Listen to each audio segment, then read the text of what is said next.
What are you drinking? Water and some Thibaut and Michel, La Hennardin 19. Yes, 17. we'll talk about them. I'll start with a little bit of wine because I've deserved it.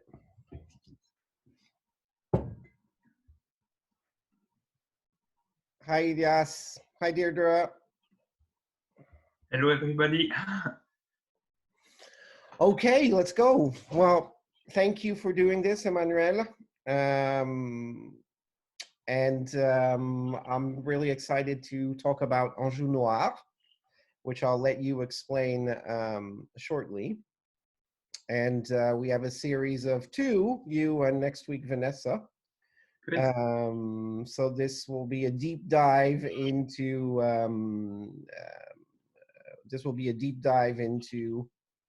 what people call Anjou Noir. And so we should dive right into it. And I'm going to share this screen. Here we go. That's your father, Vincent. And yeah, let's explain to everyone what Anjou is, because it's a little confusing because it's got a double personality with geology. So would you like to explain that? Yes, Anjou is a very specific part of the Loire, actually. When you think Loire, you think fresh, fruity wine. But the geology is unique in Anjou, especially in this part of Anjou. And it's mountain rocks. So we have schist, sandstone, volcanic rock. And so that's why it's a very specific region, just between Muscadet to the west and Touraine and Saumur to the east part. So south to the city of Angers. But so technically, Saumur is also part of Anjou. But in a way, if we followed the wine geology, it should be in Touraine. Yes, exactly. It's on the calcaire side, the oceanic part geologically. And in the Layon and Savennières area, we call this area Anjou Noir because we have dark rocks, such as different types of schist, sandstone. And actually, it's the end of the Armoric, the Brittany mountain. So let me very, very old mountains. Let me interject just 1 second. So the image in the middle, are you seeing my cursor, my mouse when I play? You are? Yes. Okay. So this image here, basically you have Anjou divided into 2 geologically. On the east side is basically limestone. It's the Parisian basin, Paris basin, same as Chablis, same as Sancerre, same as southern Champagne, and all of this is limestone. And here to the west is the dark rocks, yes, of the Massif Armoricain. So schists, volcanic rocks, and things like that. And they're very, very different terroirs, which is why Anjou is a tiny bit confusing stylistically. And there we go. So you are solely on Anjou Noir, and we call it Anjou Noir, black Anjou because of the color of the rocks, and basically white Anjou because of the color of the rocks. But it's something you'll hear more and more as Chenin is getting more and more popular. You'll hear more and more the definitions Anjou Blanc and Anjou Noir, black Anjou and white Anjou. I'll let you pursue. Good. The big thing to understand here is that the water reserve in the soil is completely different between schist and limestone. And usually, for example, you have just a quarter of the amount of the water reserve compared to Saumur. So that the style of the wine is completely different. So you can say, oh, okay, I know a lot about Chenin in Saumur. And you can be surprised with the style in Anjou Noir. It's a different world actually for Chenin. So we share the same variety, but the type of wine could be different. So let's stop there for the moment because we'll delve much deeper into specific geology and how that makes different wines from the Saumur, different Chenins from the Saumur area. And since you're a rather recent domain and a young man and not a ton of people know you yet, do you mind telling us a little bit? By the way, we're down here. This is Domaine Ogereau. This is the Layon River here. The Loire is up here, and these vineyards here are in Savennières. So that's where we're located. So tell us a bit briefly about the history of the domain until your arrival. It's a family domain. So we have been growers since the beginning of the 20th century, the end of the 19th century. And so I'm the 5th generation, and I have been working with my parents since 2014 vintage. And the story is much more about sweet whites, botrytis wine, because we are in the heart of Côte du Layon area. So on the left bank of the Layon in Saint-Lambert town. And now we are developing the vineyard on the right bank of the Layon and in the Savennières too, so that we want to do a lot of dry Chenin on different types of terroir. But yes, the story of the estate and my parents were specialized in making fantastic sweet whites, and now we want to do dry as well and continue on making sweet whites because I think just fantastic wine in the region. So we want to do both types of Chenin in the region. And also one particularity of the domain that even if we are on a Chenin region, we have a lot of old vines of reds with Cabernet Franc, Cabernet Sauvignon, and a bit of Grolleau, Pinot de Nice. So you're jumping, Emmanuel, you're jumping ahead. Sorry. So I'd love to know, a little bit. So first of all, I have to say that I don't know how all of you ended up being so nice as a family, your parents. And you have a sister, I believe, or? Yes, I have one sister, but she's living in Maurice Island. Maurice Island. So I haven't met her yet, but if she's anything like you, you are definitely the most nice and actually very funny people, and extremely sweet. So it's fourth generation. You're the fourth generation. I am the fifth. Yeah, my father is the fourth. Yeah. Yes, and your father already made incredible sweet wines. He was making very grand liqueur, right? Yes, actually, my father was the first growers in the family, very interested in making great wines. My grandfather was a very good grower, but he was not so interested in wine. And my father decided to make great wine, stop chaptalization at the beginning of the 90s. So he was one of the first growers to stop adding sugar and be very focused on making great trees of botrytis. And yes, actually, I feel they wrote a beautiful story with my mother and their team. Okay, so this is your mom? Yes, Catherine. And Catherine is very involved in the vineyard and in the tree of Layon.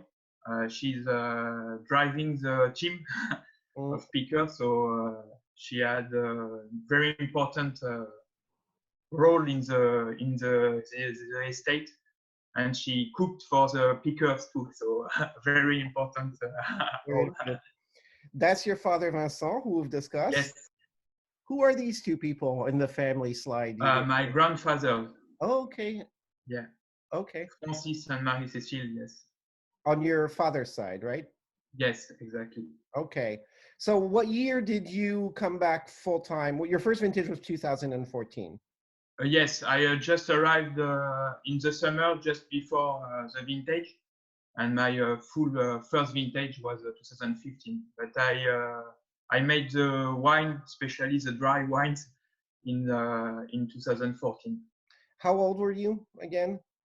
I'm 31. No, but when you in In 2004, 2015, I was 26. Yes. 26. And immediately you started doing this sort of shenanigan. So Yes. Not immediately. I started converting the vineyard organic as soon as I arrived. My parents did great viticulture, but we had to go deeply in organic methods. And now we are starting biodynamic. We have started this approach in 2019. did And, you're certified organic? yes. What year was that? 2019. And are you going to do the biodynamic certification? Yes, we are applying for Biodynamic. So I'm not sure we will see their answer if we are ready to start the conversion this year. I hope so. Okay. Why?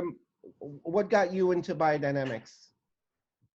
Well, I had some experience in biodynamic in New Zealand, for example, in Central Otago, and it was a great experience over there. And lots of friends talk to me about biodynamic and say, okay, you make great wines with this terroir approach, you are organic, so you need to go biodynamic, don't lose any time and go for it.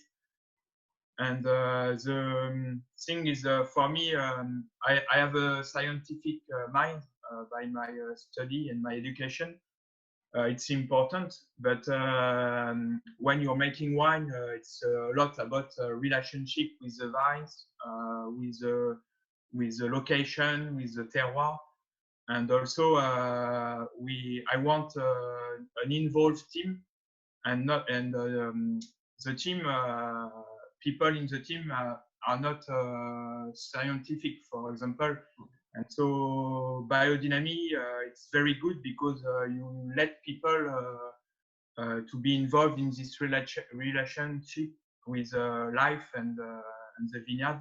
And it's a very good approach to be very collective and to work in team. Jean-Michel Dice once told me that the biggest change when they went biodynamic in the 90s was not the land, but the people. He said his whole team in the beginning hated it, but very, very quickly they loved it and they felt super proud about what they were doing. There was a big, mental change in the team. Yes, I hope so. For example, Marie-Renée has been working with my parents since the mid-90s.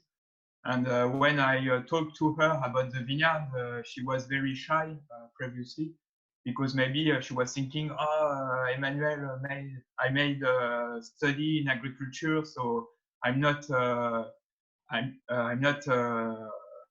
good enough to to reply.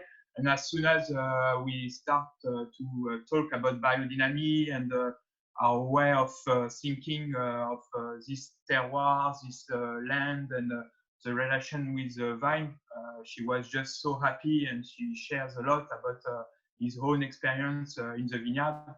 And it's so much information I've got from her. She was just working so long seasons in the vineyard, so she has a lot to share with us.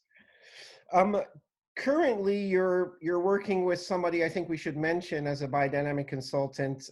Yes, of course, yes. Michel Chevret. So Michel Chevret was for many years with Thierry Germain, was really his right-hand guy. And he has his own domain, Clos de l'Écotard, that we represent in several states, not in California, but elsewhere. And absolutely incredible, tiny domain, incredible wines. But he's on the side because his son, pretty much runs Écotard now. He's a biodynamic consultant. Arnaud Lambert uses him. Marc Penavert, I think, down in Fronton, uses him. So And tell us Vanessa too. what Vanessa, who we will be Zooming with next week, uses him. So you want to tell us a little about Michel and what's his approach? And yes, so Michel, the first approach is very human. So he hears a lot about our feelings and try to understand our projects. So that's a big thing. And actually, we just speak with all team about our work in the vineyard and some new approach. So it's a real.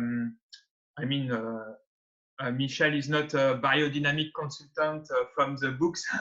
He's real farmers, and we talk just about flowering, some very daily works. So we enjoy a lot the work with Michel and the exchange. So he visited the vineyard 3 days a year. And it's a full day with all the team and good exchange with him. And of course, he's making great wines too, so it's a very good exchange, even if the terroirs are very different. So sometimes we don't agree, but he's very, he wants to understand our terroir, our estate, the style of wine we want to make, etc. So I'll just interrupt the flow for 1 second to say how incredibly good your 2020 L Enjouée is. I want to drink the whole bottle now, but we've got a long way to go. So for all the attendees, our Zooms tend to run long because I think it's really great to hear the full story from the growers. But we do archive them on our website and our YouTube page, and we have begun to add playlists to them so you can jump to whatever section you want. And they're quite detailed playlists. So if you want to check out one vineyard, which we'll talk about at the end, or just one aspect of viticulture, you'll be able to do it later because we're going to be here for a while. But that wine is insanely beautiful. But let's resume the viticulture talk. I just had to congratulate you on it. And I'm tempted to just drink and drink. Thank and you. Really, really, really beautiful.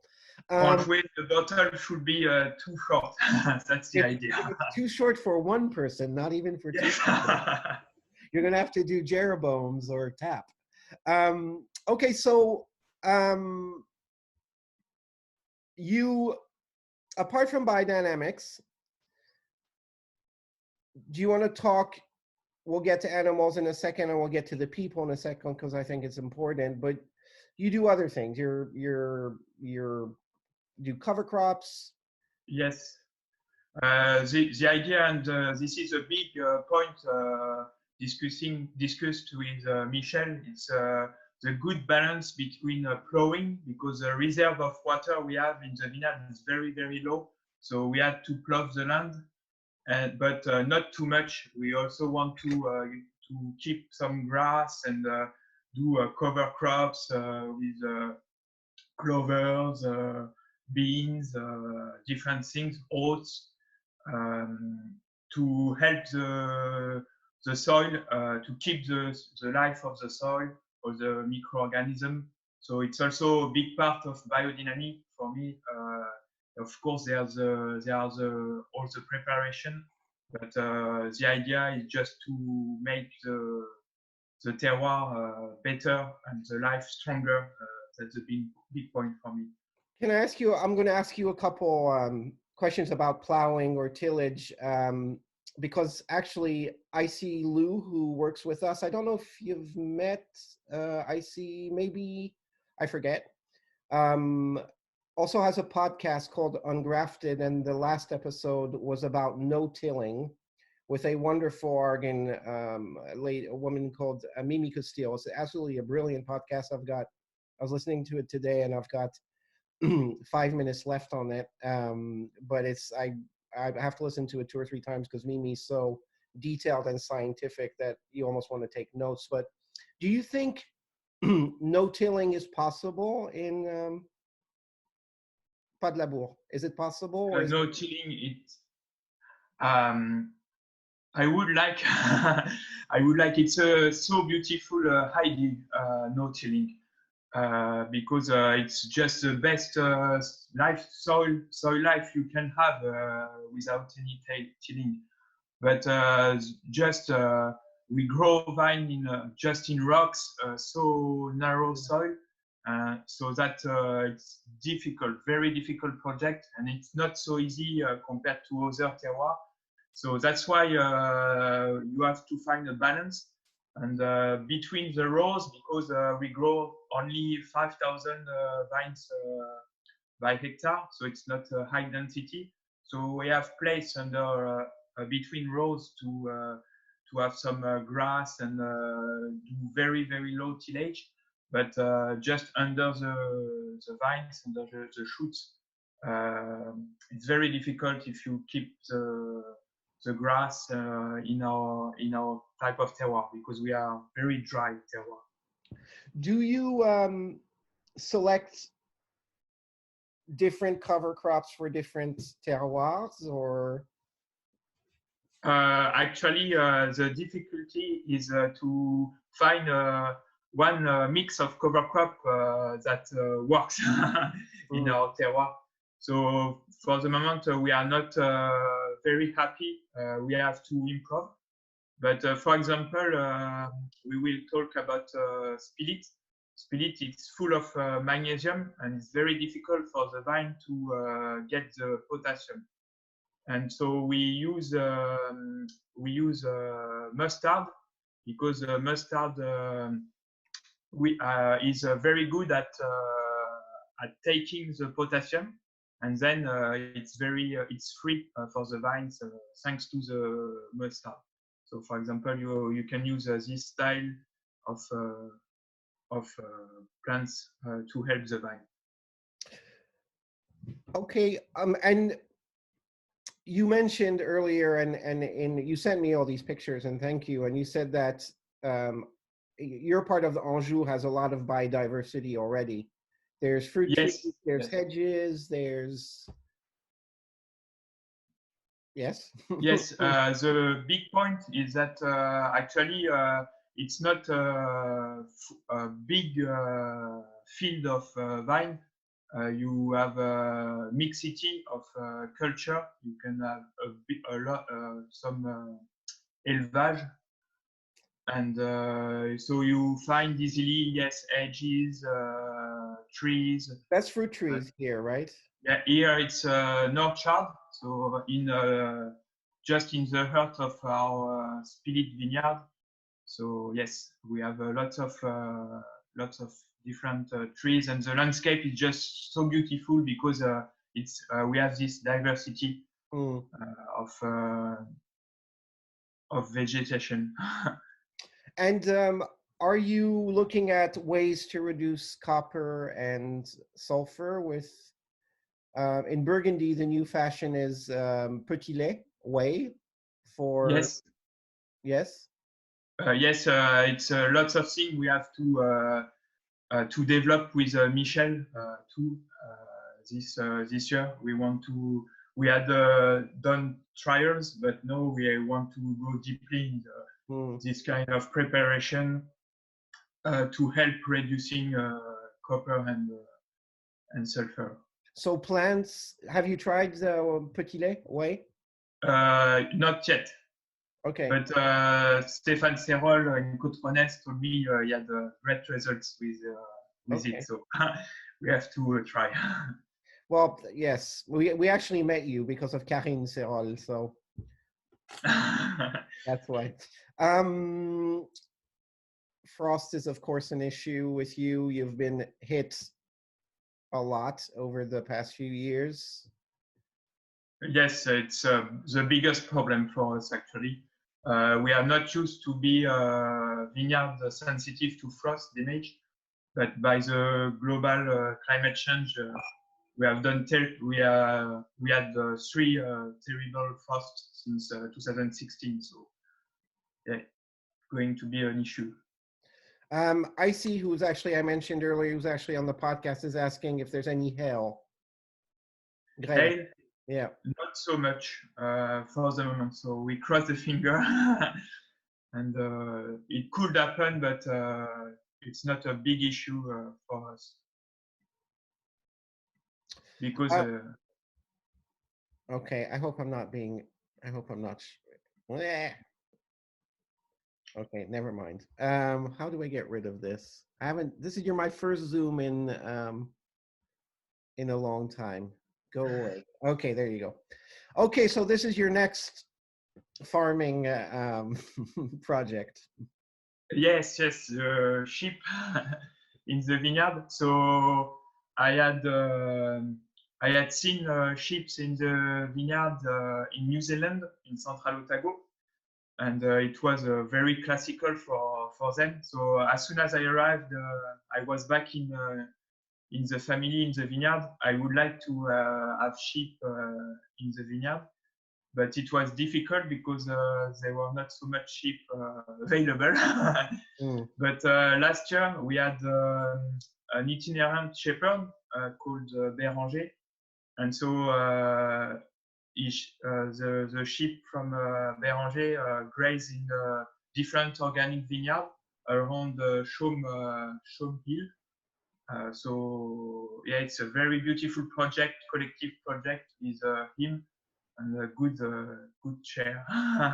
So they move the little wire fence around, and put them in a field, and then they move them. And yes, so Béranger installs the wires, and they stay for 1 week in 1 hectare block approximately, depending on how much grass they have to eat. And then Béranger moved the sheep in the next parcel. So it's a collective project, so that the sheep has not to walk too much because in Anjou we had small blocks, a little bit as in Burgundy.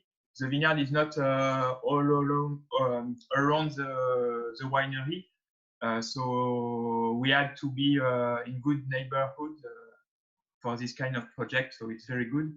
And also in Quarts de Chaume area, we have some project of plantation of hedges to help bats to come up the hill from the Layon, because bats stay in the Layon.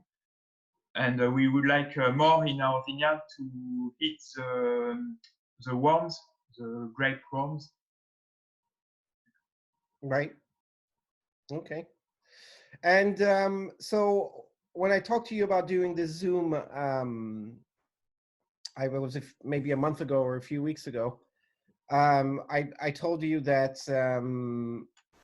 we must address people as well, because it is something that we were, I don't know, too silly or too busy to think about, but it was true, and it's actually embarrassing and stupid because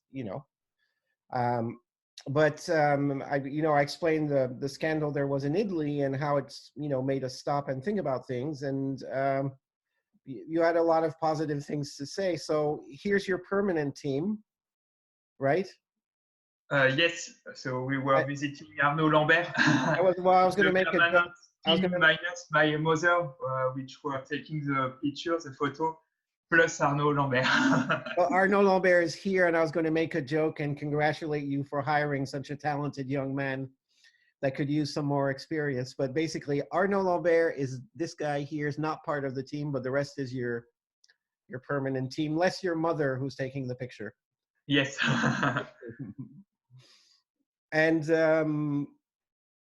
do you want to tell us a little bit about them? Because I was pretty direct with my questioning, and how people were treated, and Well, for me, it's the subject. Of course, the vine is very important, but we are working in a team daily, so it's very important this part to build a great team mind and exchange together about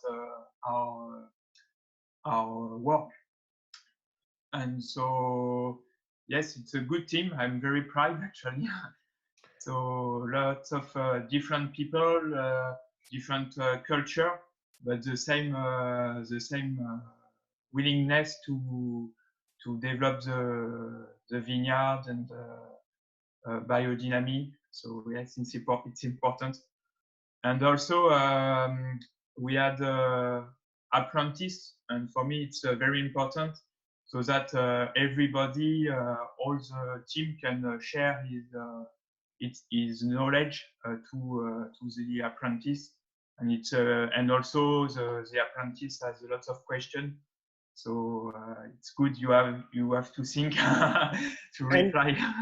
And you're also putting women in charge of, you have your, which one is your viticulture?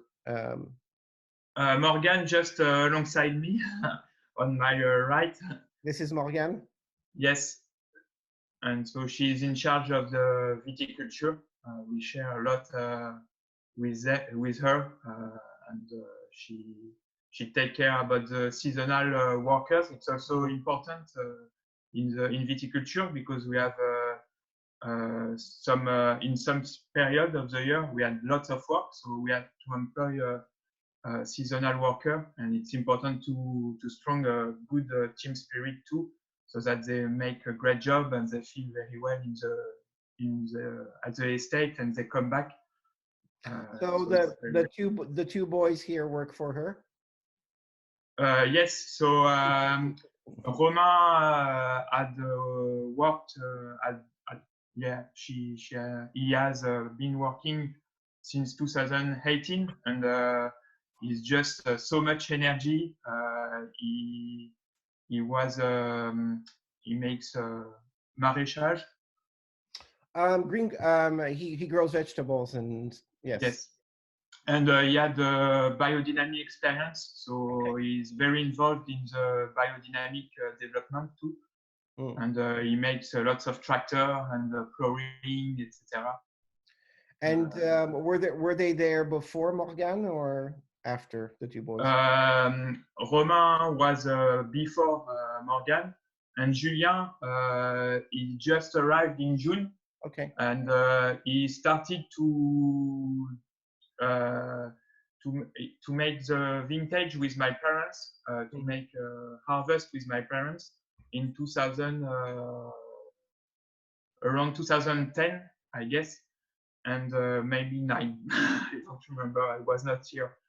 And he came back to me and said, after 10 years experience in other estate, he said, I want to be with you and with your family. So we were proud that somebody come back to us and say, I have been working, I worked with you 10 years ago, and now I want to be back as a permanent worker. And so he had a very big experience now, and he's very quiet too. So it's important to have a good balance between the whole team. Romain had lots of energy, and Julien is much more quiet, and so it's good.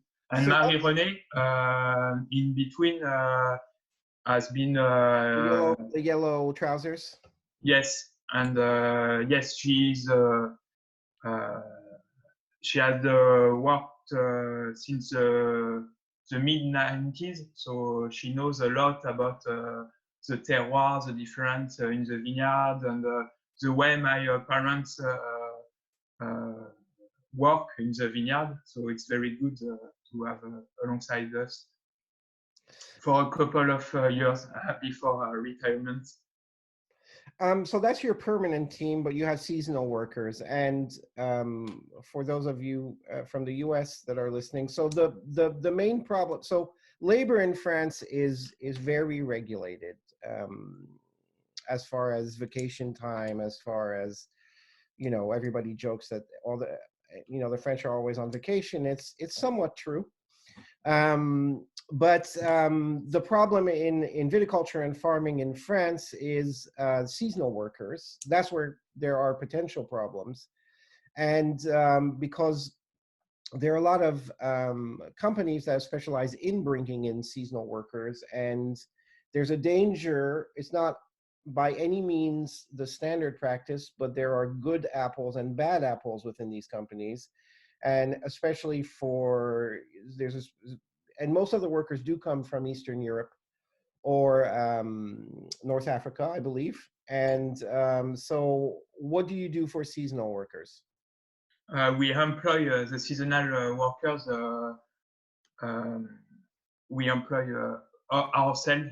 I mean, so no company between us. So we are just directly responsible for us, and they work for us. So that's they are part of the team for the weeks with us. That's the big point. And that's why, for example, Morgan's job is very important to build every day, have a good mind, and yeah, to be with them, and it's very important. So what Emmanuel said about employing himself is also very important, because with the basically the third party companies, they're supposed to give the employers a copy of the pay stub, but there's no knowing whether that's truly what they've been paid. And the bad stories there are usually relate to that, with people being underpaid, even though there's a paper saying they're correctly paid. I did ask you a question about, you know, racial diversity in the team, and you said that, you know, Angers is actually the biggest city close to you, is actually extremely diverse, but agricultural jobs is not what this diverse population is seeking right now. Yes, and the thing is that they don't live in the countryside. I don't know why, actually. So we are not employing lots of diverse people. That's a shame. And actually, the viticulture miss people. So we should work on it. Well, I know Vanessa is very passionate about this, and maybe when you guys are a little calmer after your changes, you should do what we call outreach, and maybe let people know in Angers that these are good jobs. You know, they're decent jobs, but you know, something to think about in the future, because it is. Yes, I think so too. Okay, well, glad to know you employ everybody, and I know that you're such a nice family that I doubt you would mistreat people, but it's important things to state now. I have no idea what this picture is. So we are planting the hedge in Quarts de Chaume, and it's a collective project with other growers. All the growers are in the Chaume Hill. So yes, and that's the idea is to build some corridors for bats. For bats. The bats will hit the worms that Le ver de la grappe? Yes, ver de grappe. Yeah. Yes, we tend to use chickens in Burgundy. A few chickens. Okay. The Lafarges use chickens, yes. Okay, well, let's delve into why we're here, the wine aspect. This map, I couldn't figure out. So this is the Layon? Yes, it is. Is that the Loire up there? No, the Loire, it's just... more north. Yeah, more north, yeah. I see as a question about the sheep. what do they do? Do They they? hit the grass and clean the vineyard during winter, because sometimes you have some, how do you say, ronces, something like this. But oh, horns, thorny things, bramble. I'm missing the word, but you know. Des frênes, some baby trees, because we don't, we do light plowing. Sometimes we have the big grass, and so it's very good to clean the vineyard thanks to the sheep, and the sheep work for us actually. Otherwise, we have to do ourselves, and it's big work. So we are very happy, and also it gives some manure to the vineyard, so it's very good. Good. Okay, so we'll get back to the geology. I misplaced that slide, I think, in the scheme of things, but we'll get back to it. So all of your vineyards are here except Savennières, which is north up here, but we'll go take a look at that Yes. in a second. So basically you have the Layon River here, and you have, there's the domain, and you have a left bank and a right bank with a big difference that we will discuss. And I propose, that's the word I was looking for, that we start talking about the reds that you make. Yes. So reds, we had different. If we grow only Chenin for white, we have diverse varieties for reds, mainly Cabernet Franc and Cabernet Sauvignon, and also a bit of this is Gamay, a bit of Gamay, Grolleau, and Pinot de Nice. And Pinot de Nice. Yes, and that was one of the specificity of the estate, to have a large vineyard for red in this white region. My grandfather planted lots of red, so we are very happy now to get this old Cabernet, especially Cabernet Sauvignon, because he planted lots of Cabernet Sauvignon.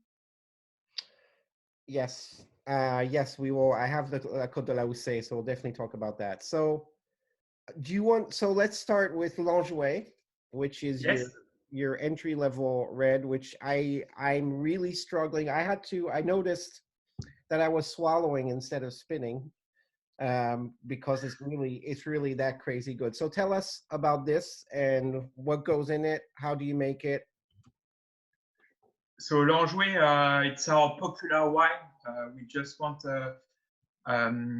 yes, white. I keep on white, but white is just an incredible story. It's a 1,000-year old story, and the best wines in the region were white. It's a big thing. But for red, Anjou is famous for a very fruity wine. So I would like to keep back on this tradition of making just a very drinking style of reds, and by using all the diversity of variety we can have.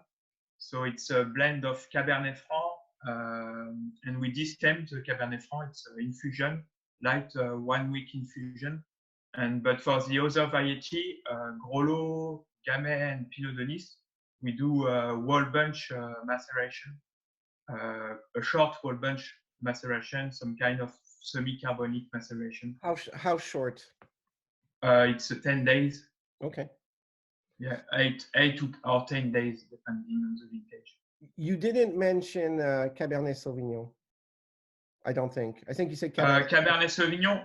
There's a bit in 2020. It was a first trial with Cabernet Sauvignon in L Enjouée.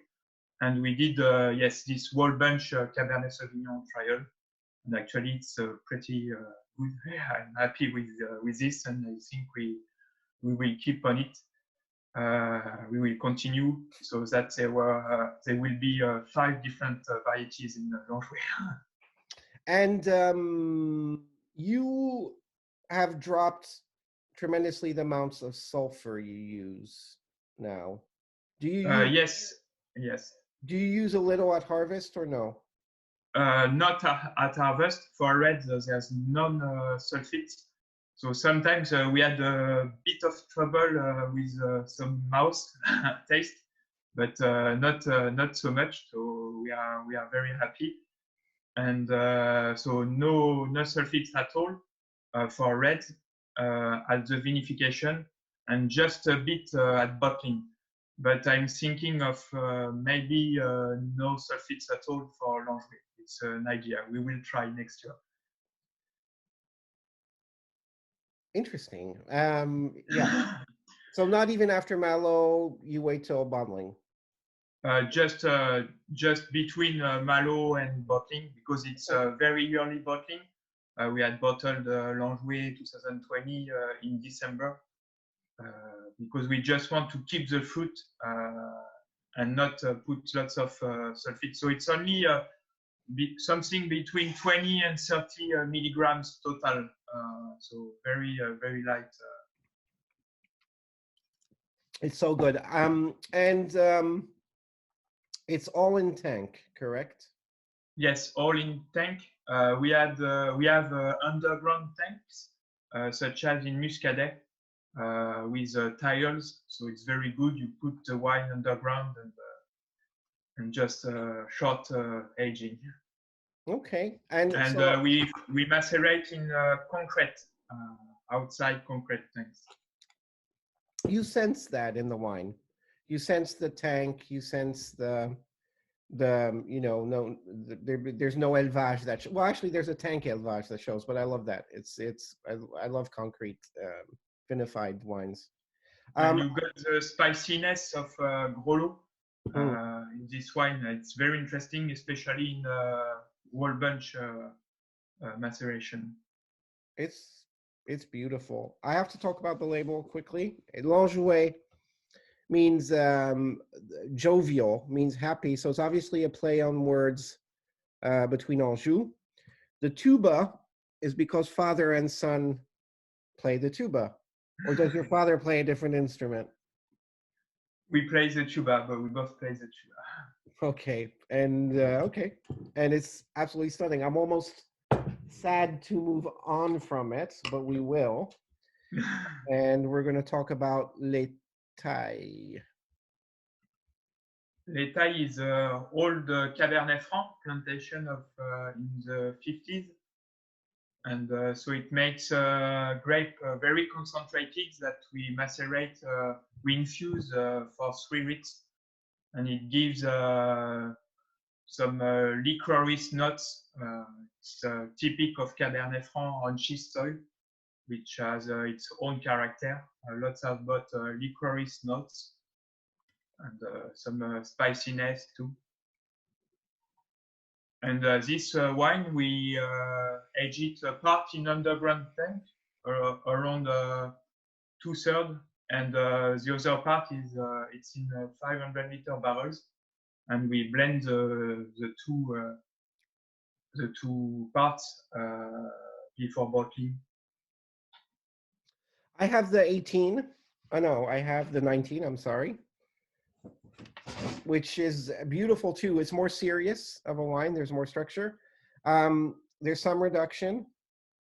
Yeah, a bit of reduction at the nose when we open. Yep. And but then you have very beautiful fruits, and at the end of the palate, a lot of graphite characters.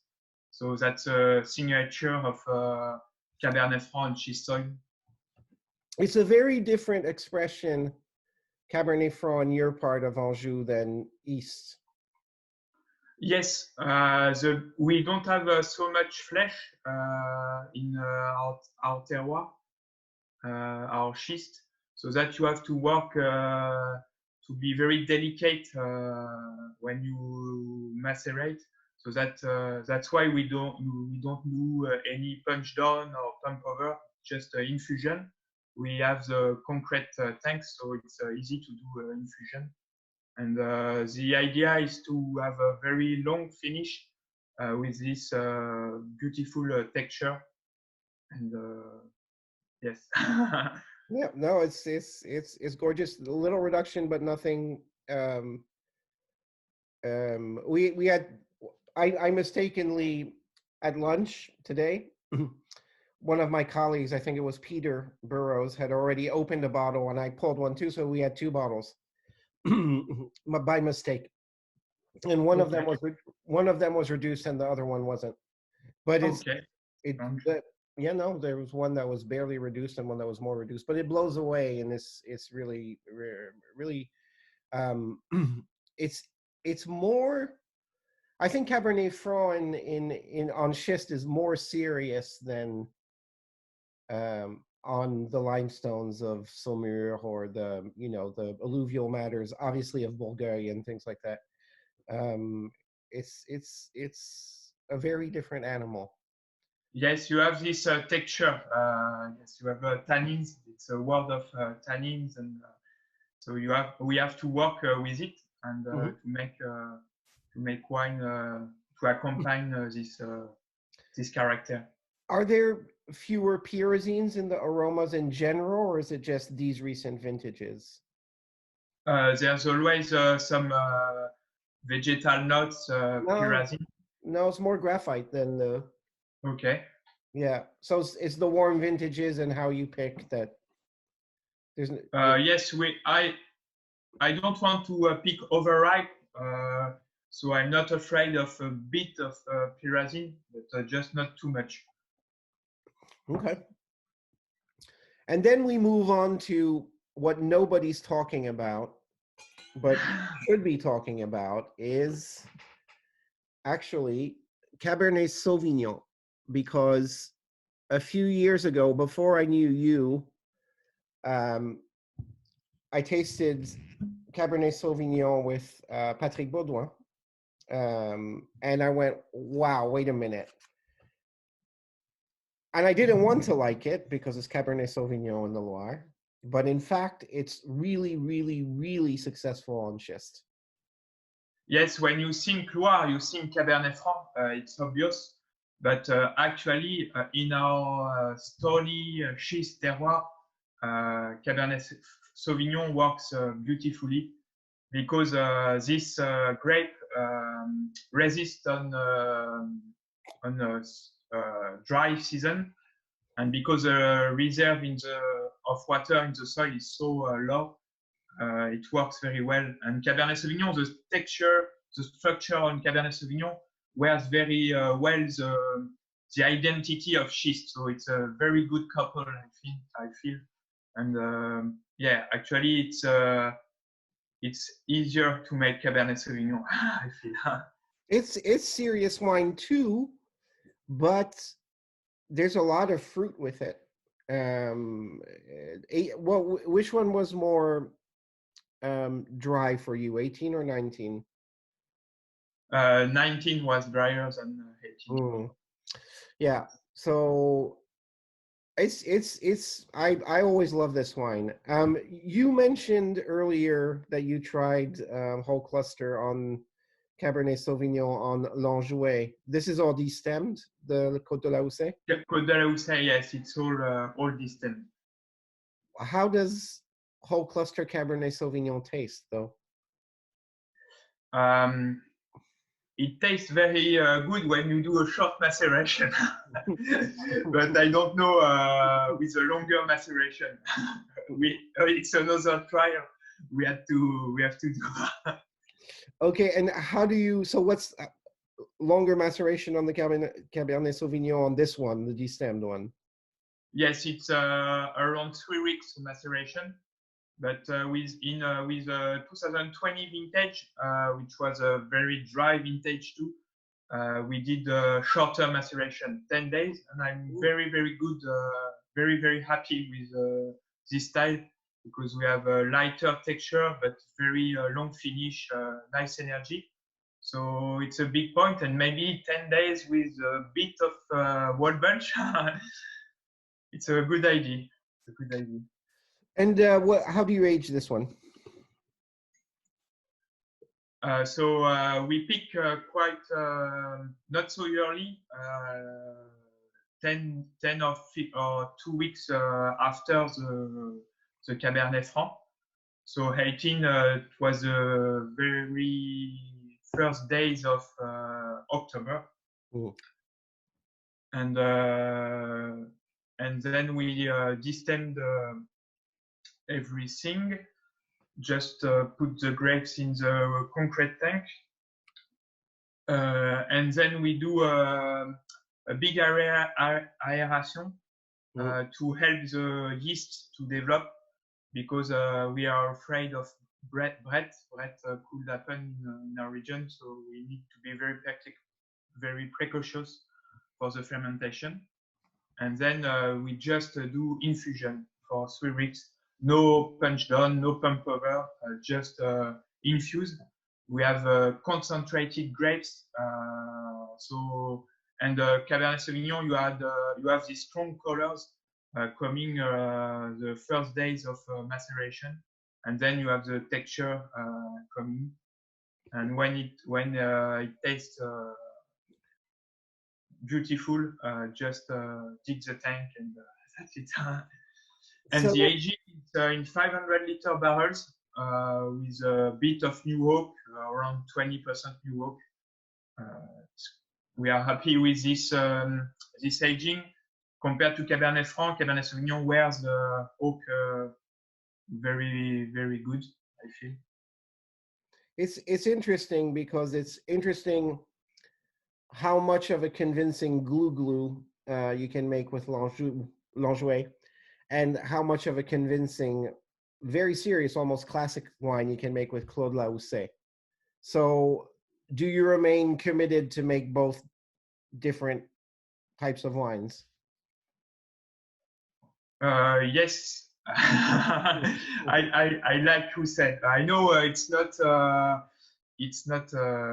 Fashionable. Fashionable, yes.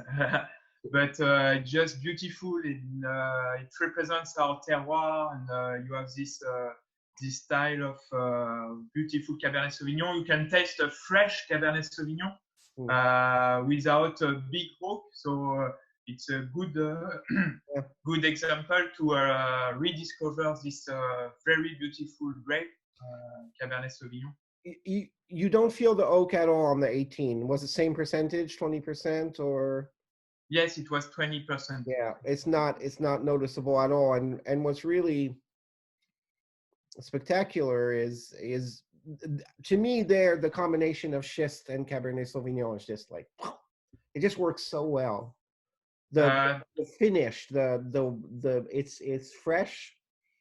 It's slaps you around a little, but in a really good way. It's, because schist is a pretty brutal terroir, and it's salty.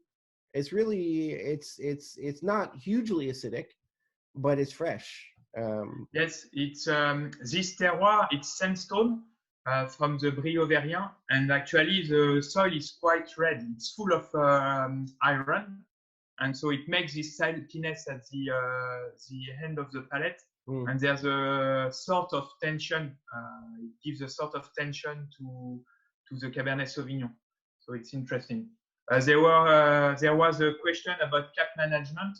So because of our vats are closed, we don't have to do any cap management. It's just infusion, and it's closed, so there's no problem with the cap. You want to plant some of your modest varieties in very serious terroirs. How's that going? I'm waiting to find. We are working on a specific selection of Grolleau. So the plantation is not here for the moment, because we are waiting for the best Grolleau ever to plant just along the Côte de la Houssaye. Yes, and is your father okay with that now? Has he? We are discussing.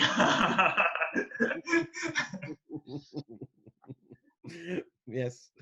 Okay, let's move on to any other reds plan? No, That's it pour les rouges? No, we want to plant Grolleau anyway, hopefully in Côte de Houssaye, but also in other part of the terroir, because I just love Grolleau and I want to increase the amount of Grolleau in Enjouée too. So we will plant Grolleau.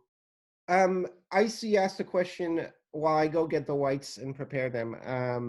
Could you tell her, what the difference is in expression of Cabernet Franc here versus Saumur?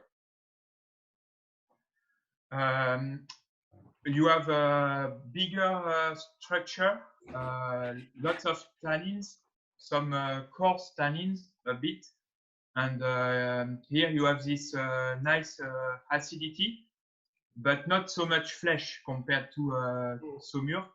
So Saumur, you can have a lighter texture, some flesh, and different, and also in here you can have very dark fruits in the Cabernet Franc, and the signature is this graphite character at the end of the palate. It's very graphite, the 19. It's really, if you wanted to know. Yes, I love, actually, I love this note. I love 19 because of the graphite character, despite there's a reduction, but it's because it's very young. We bottled it in December, so that's why. If you ever wanted to know what graphite, because graphite's kind of weird. Who knows what graphite is? I mean, unless you're. You have to taste Cabernet Franc from schist. Taste l'étail from Ogereau, and if you want a marker for what graphite is in wine, there you go.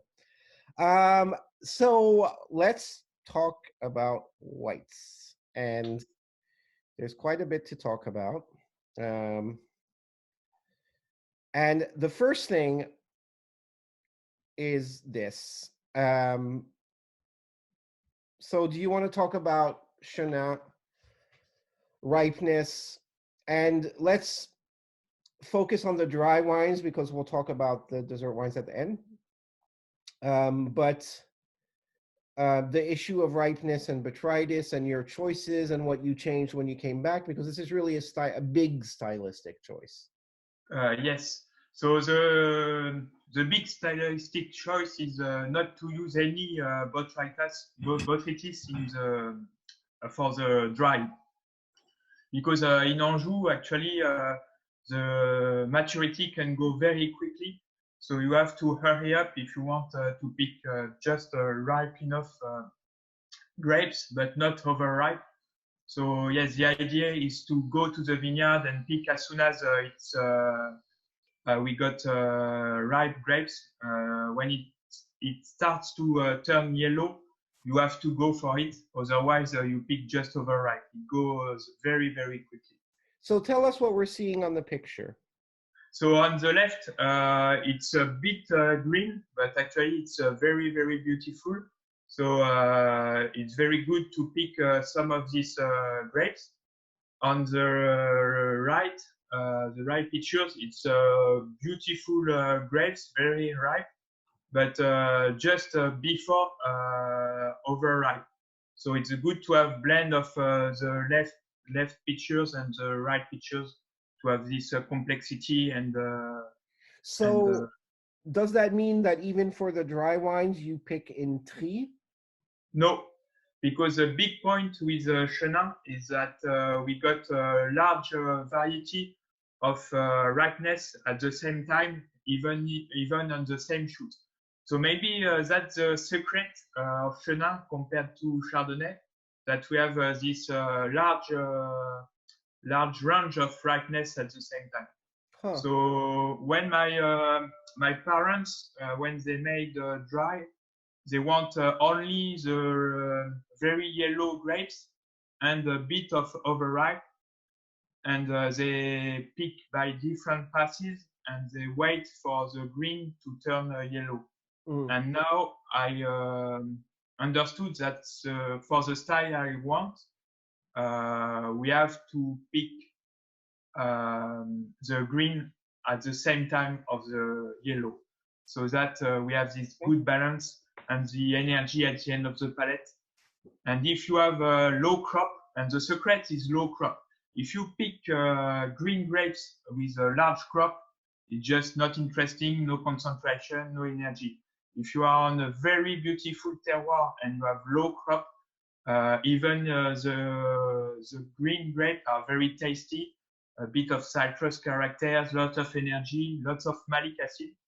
Chenin is one of the only grape that contains more malic than tartaric. Oh, I didn't. How much? What can you give some numbers? For example, at the press, we can have 4 grams by liter of malic, which is just huge, you know. But this is also a big, very interesting to have this malic acid. And even if lots of our wine goes through spontaneous malolactic, you still have this freshness and this energy because the malic acid was so strong at the beginning. So I stated that picking not super ripe and certainly without botrytis for the dry wines was a stylistic choice. Could you tell us what your style is? What's your style, ton style? Okay, what's my style? There's such a wide style of Chenin coming from this part of Anjou. You know, there's beautiful natural wine. There's not all that much, but a few super crisp, you know, mineral wines. There's wines that float with I mean, without going into the technical details with malo, no malo, but they're wines that are very opulent. There's what are you trying to make? So I don't like overripe. You understand? I don't like super tight too, because it could be sometimes 4 grams of malic, and if you pick only green, it could be lots of citrus characters when it's young, but not so interesting with aged wine. Are there domains with a good reputation that really do just the green berries, or not so much? Some people try, but actually, the dry style in Anjou Noir, it's not a long story, you know. There were lots of sweet whites, and even in Savennières, some residual sugar. So it's pretty new. So a lot of people try different things, and it's interesting. Yes, tell us a bit. I'm sorry, I should have thought to ask about this, but how old is the history of dry wines in Anjou Noir? Good question. I think it started, the big story started actually with the nature vigneron, such as Marc Angeli at the end of the 90s. Yes, the mid-90s, the end of the 90s was the story, the big beginning of the story. Okay. The first beginning, and then it develops a lot. Savennières, it's a different story because the producer always make dry, but it was a lot of sulfates anyway in the old wines. And my style, I'm very interested in mouth sensation, mouth texture, and I really think that I'm passionate about Chenin in our region because of this texture and this the grip in the mouth, and it's different compared to depending on terroirs. And I'm not so interested on the aromatic part of Chenin because it's very shy anyway. The nose of Chenin in our region is supposed to be very fine, delicate, and sometimes shy. But the mouth, you have this phenolic character, the sensation of tannins, and I really like this. So I want tension, energy, and texture. That's what I'm looking for. No, you forgot minerality. Minerality, yes, of course. Of course. Just one question before I change pictures. On this one, because this is so characteristic of Chenin, you know, sometimes people show you pictures and they show these little brown things going on here, and they say what grape it is, and you answer Chenin. But what's going on exactly on the skin of the grape? It's some I don't know actually. Okay. It's we say poil de lièvre. Hare's hair as in the wild rabbit. Hare's hair. Maybe we should call it Freckles, tache de rousseur. Voilà. Freckles. Okay. I just wanted to know. So we're still talking about dry wines, and maybe I should have put this later, but for anyone who's interested in botrytis, so I guess so it's not very beautiful, but it's actually very yummy. And as soon as the pickers are confident in tasting them, they cannot stop on eating them. It's so ugly, though, dude. Yes. But I've tasted some, and it does taste amazing. So here we're just a little. It's the beginning of the overripe process. Right. So for me, it's too late for dry. So on the past, my parents made dry, and lots of growers in the region made dry with this type of grapes. But for me, it's too ripe, and you lose all the minerality, and you have a very big alcoholic content and overripe fruit. So for me, as soon as you get this, you have to wait for botrytis. And make sweet wines. We'll talk about those in a minute. So, and we'll talk about winemaking in a second too. Well, no, let's talk about winemaking now for the whites. Because for the dry whites, they're very similar, apart from Chenin, I guess. Yes. So the big thing is to pick at the good time, and so we do whole bunch. We want to carry the grapes very carefully, because the thing is that Chenin in Anjou Noir, you have a strong phenolic characters. So you have to avoid maceration as much as possible. So the big challenge is to put very clean clusters in the press very gently. And so the press is very gentle too. It's around 3 hours and a half, 4 hours. So quite a long press, but very delicate.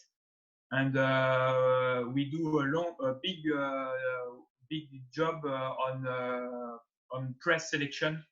So as soon as you do rebêchage, we put away the first juice because it's you have this phenolic characters, this big phenolic characters that is not very fine. We want a fine texture, and then we do no sulfites or just 1 gram at the press.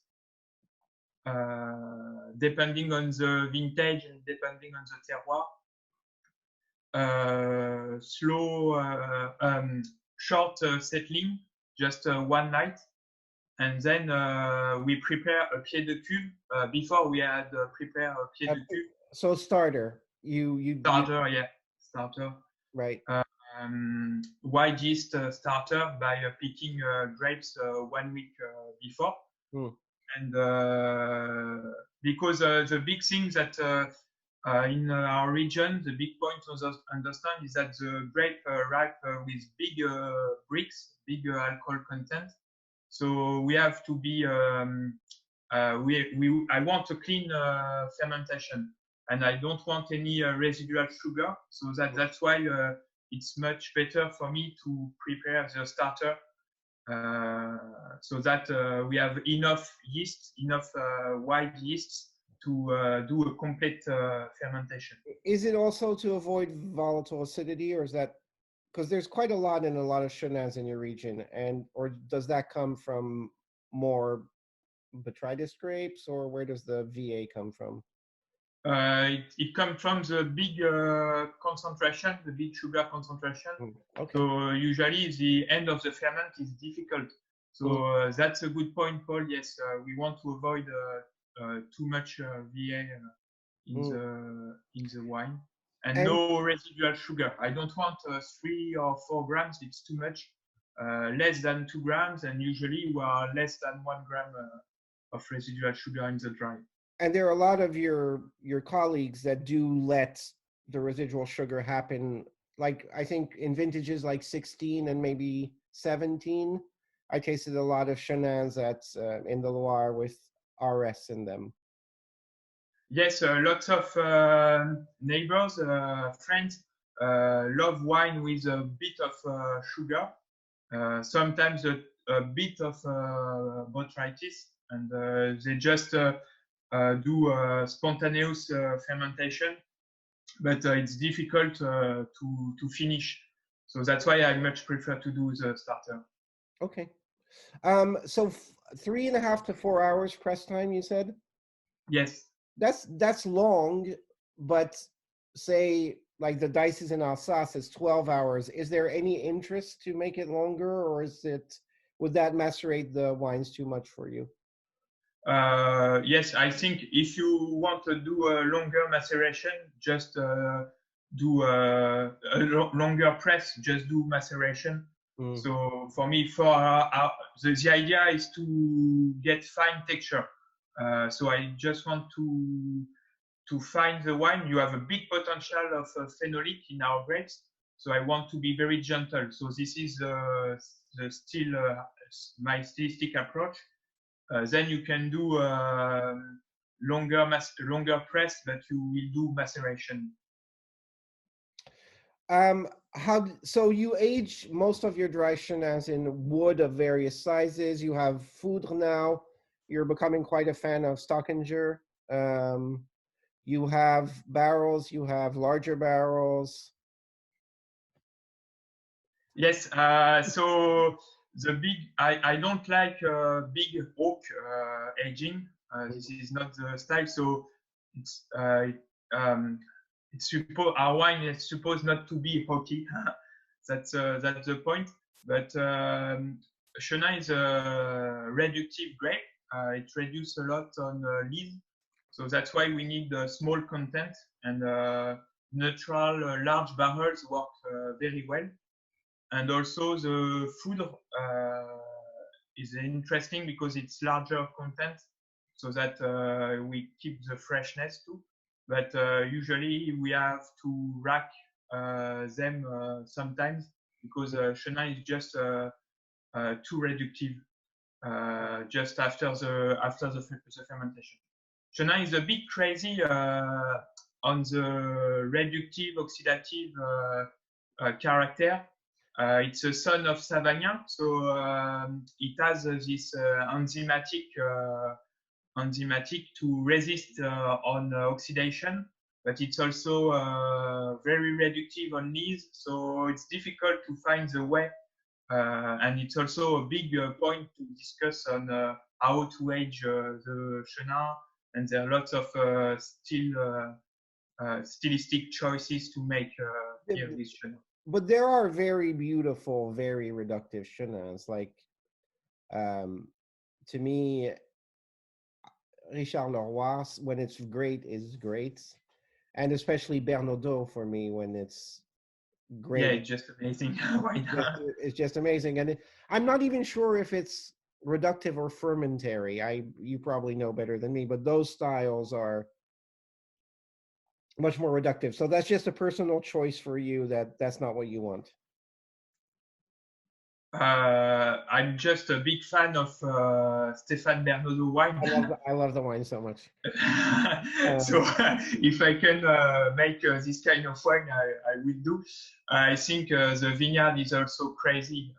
Just so old vineyard and so beautiful viticulture. So it starts in the vineyard, and then I think if we ask Stéphane, he will just say just let the wine ferment in barrels and keep it quiet for a few months, and that's it. Okay, well, enough about other people's wines because yours are stunning too. The only wine that sees some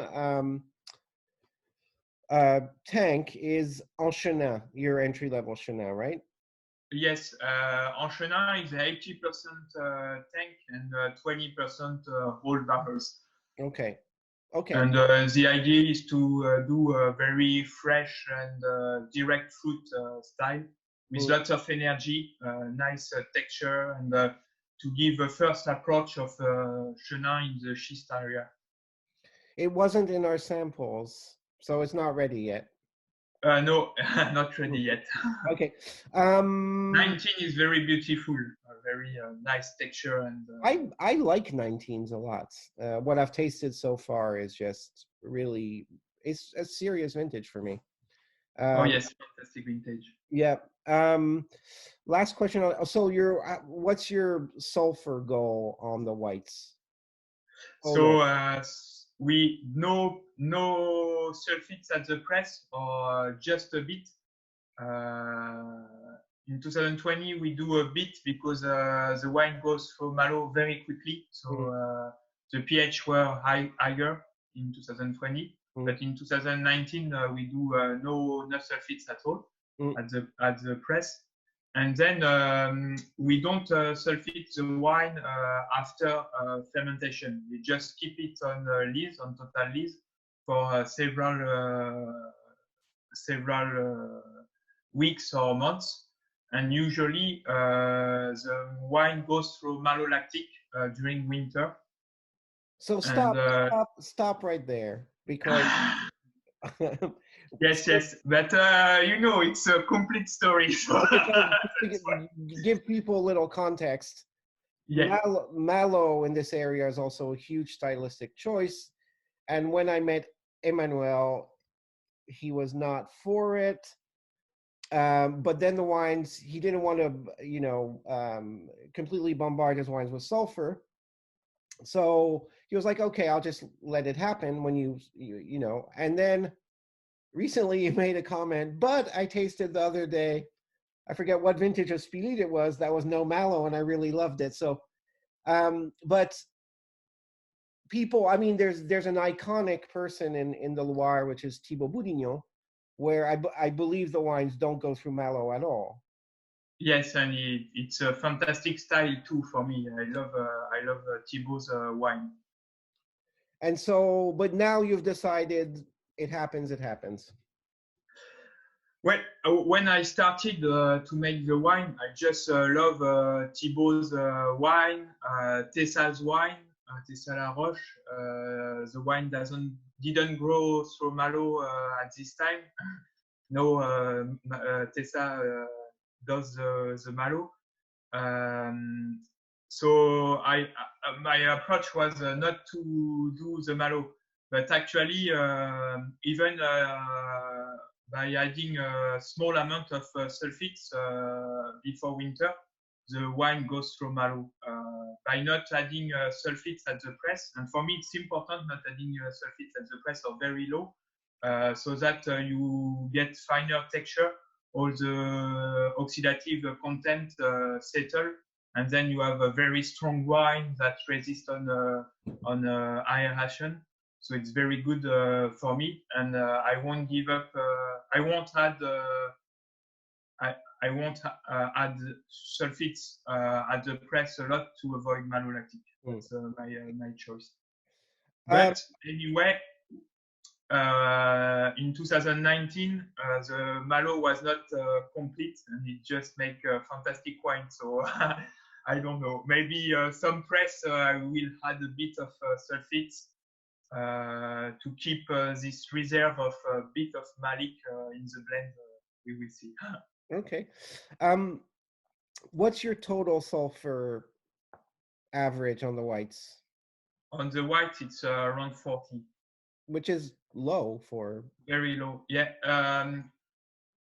In 17, it was 60, and 18, 50, and in 1940, and I think it will be difficult to do less than 40 with this No, style. yeah, and yeah. I mean, you know, too bad for some customers, but good for us. Okay, let's talk about the terroir. So we're actually going to start with Savennières, which is what, 20 minutes north? It's half an hour in tractor, by tractor. You actually have to drive your tractor there? Yes. You don't have a remorque and No, we drive the tractor. Okay, so how fast is it by car? 15 minutes or 20 minutes? 15 minutes, yeah. It's 15 kilometers away, And north to the Layon. so is there a quick way to, well, actually, before I ask that question, here's your existing Savennières, which you make 2 wines out of. Yes. And we'll discuss this because this is coming shortly. We'll discuss that at the end. Les Morilles, les Murailles, and les Gleuries. Yes. You didn't even put pictures of Murailles in your... Actually, there were a mistake. I put 2 titles of Les Morilles. One was Les Murailles. Okay, I kept both, so we're good. Is there a short way to describe the difference in geology between Savennières and the Layon? Well, actually, the different it's two mosaics of terroir. So when we speak about Savennières, we speak a lot about the schist, but for me it's a mistake because there's also sandstone, different types of schist, some volcanic rocks, lots of sandy soil. So if there is a comparison between Layon area and Savennières, I will say the sand, because we don't get this. We don't have these sandy soils in the Layon, and we have lots of sandy soils. All the point here, it's sandy terroir. So sandy wind-blown sand covering the schist up to the hill. So it's a very interesting terroir. So the big point for me, it's not the geology, it's the climate. We are just close to the Loire. It's 3 hills falling down to the river, and the big point is the 2 big points are the sand and the climate. So what's the difference in climate? What's the difference in climate? I'm sure the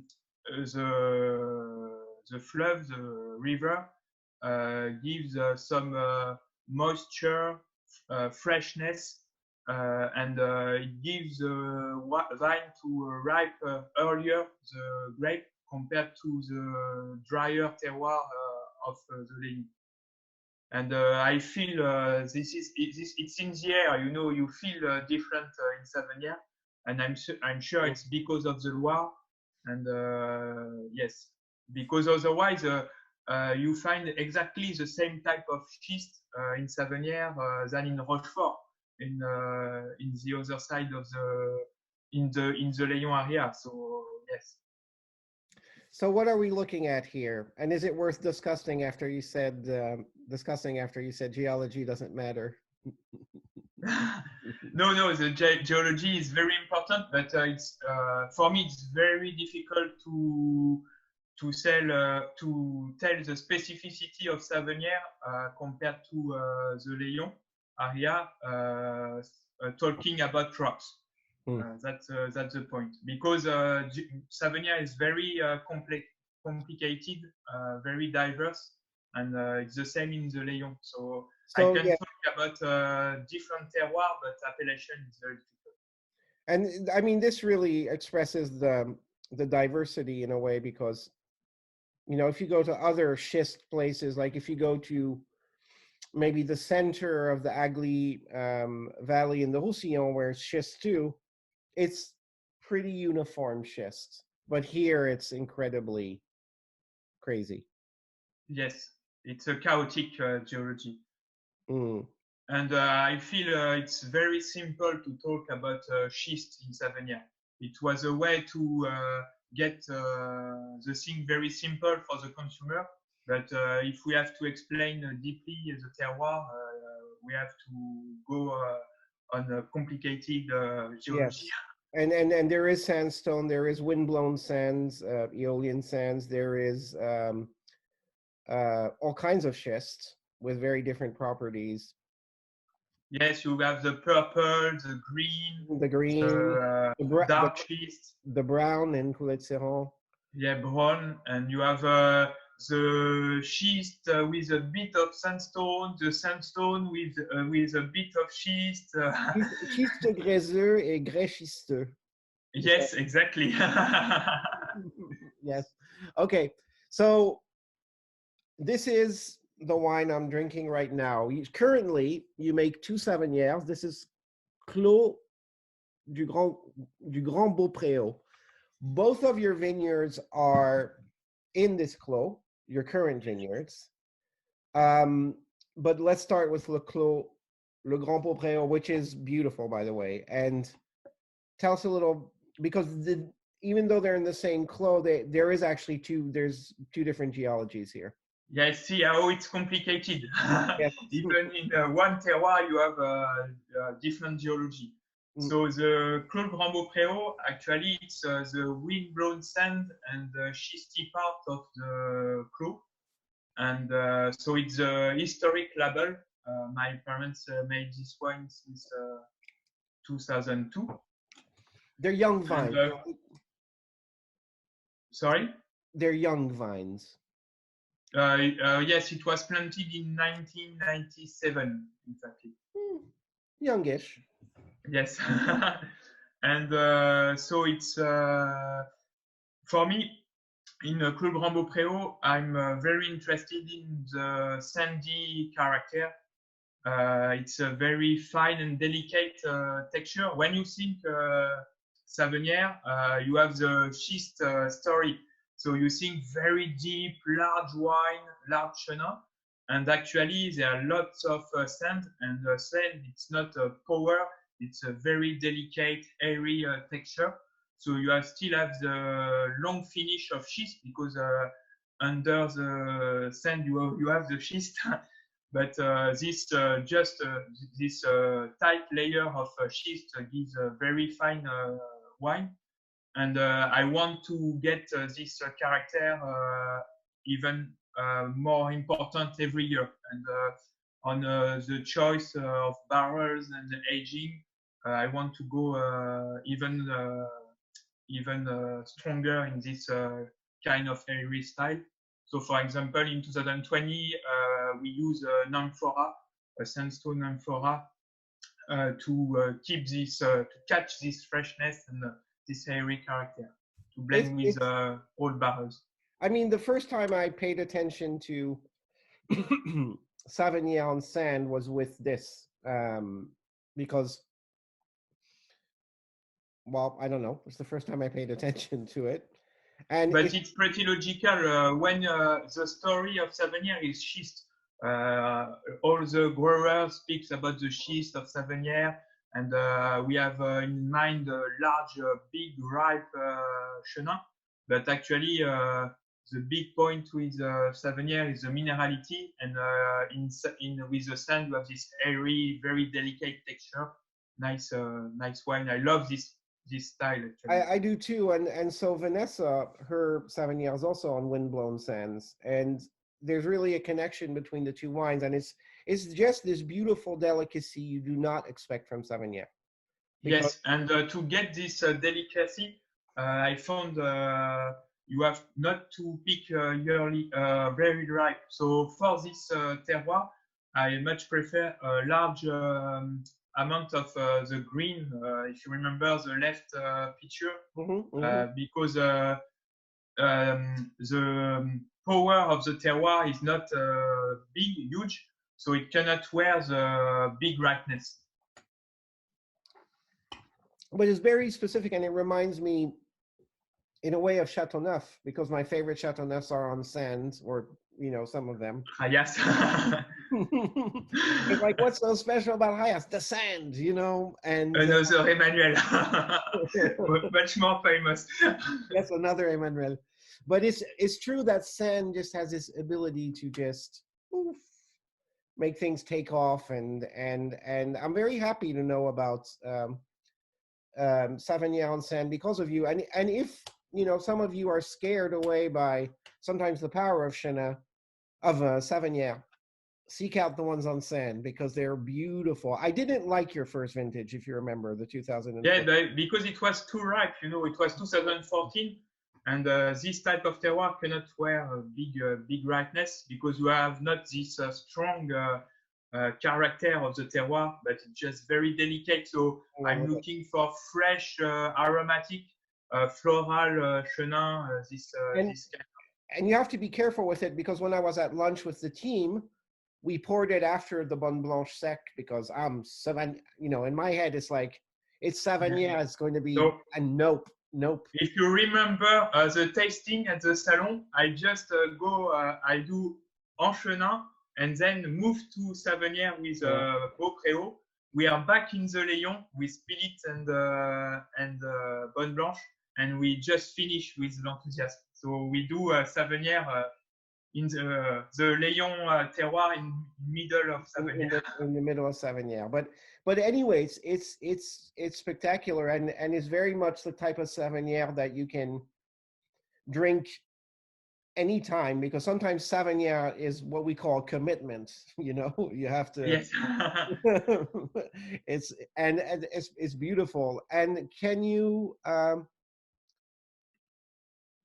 tell us? So the sand.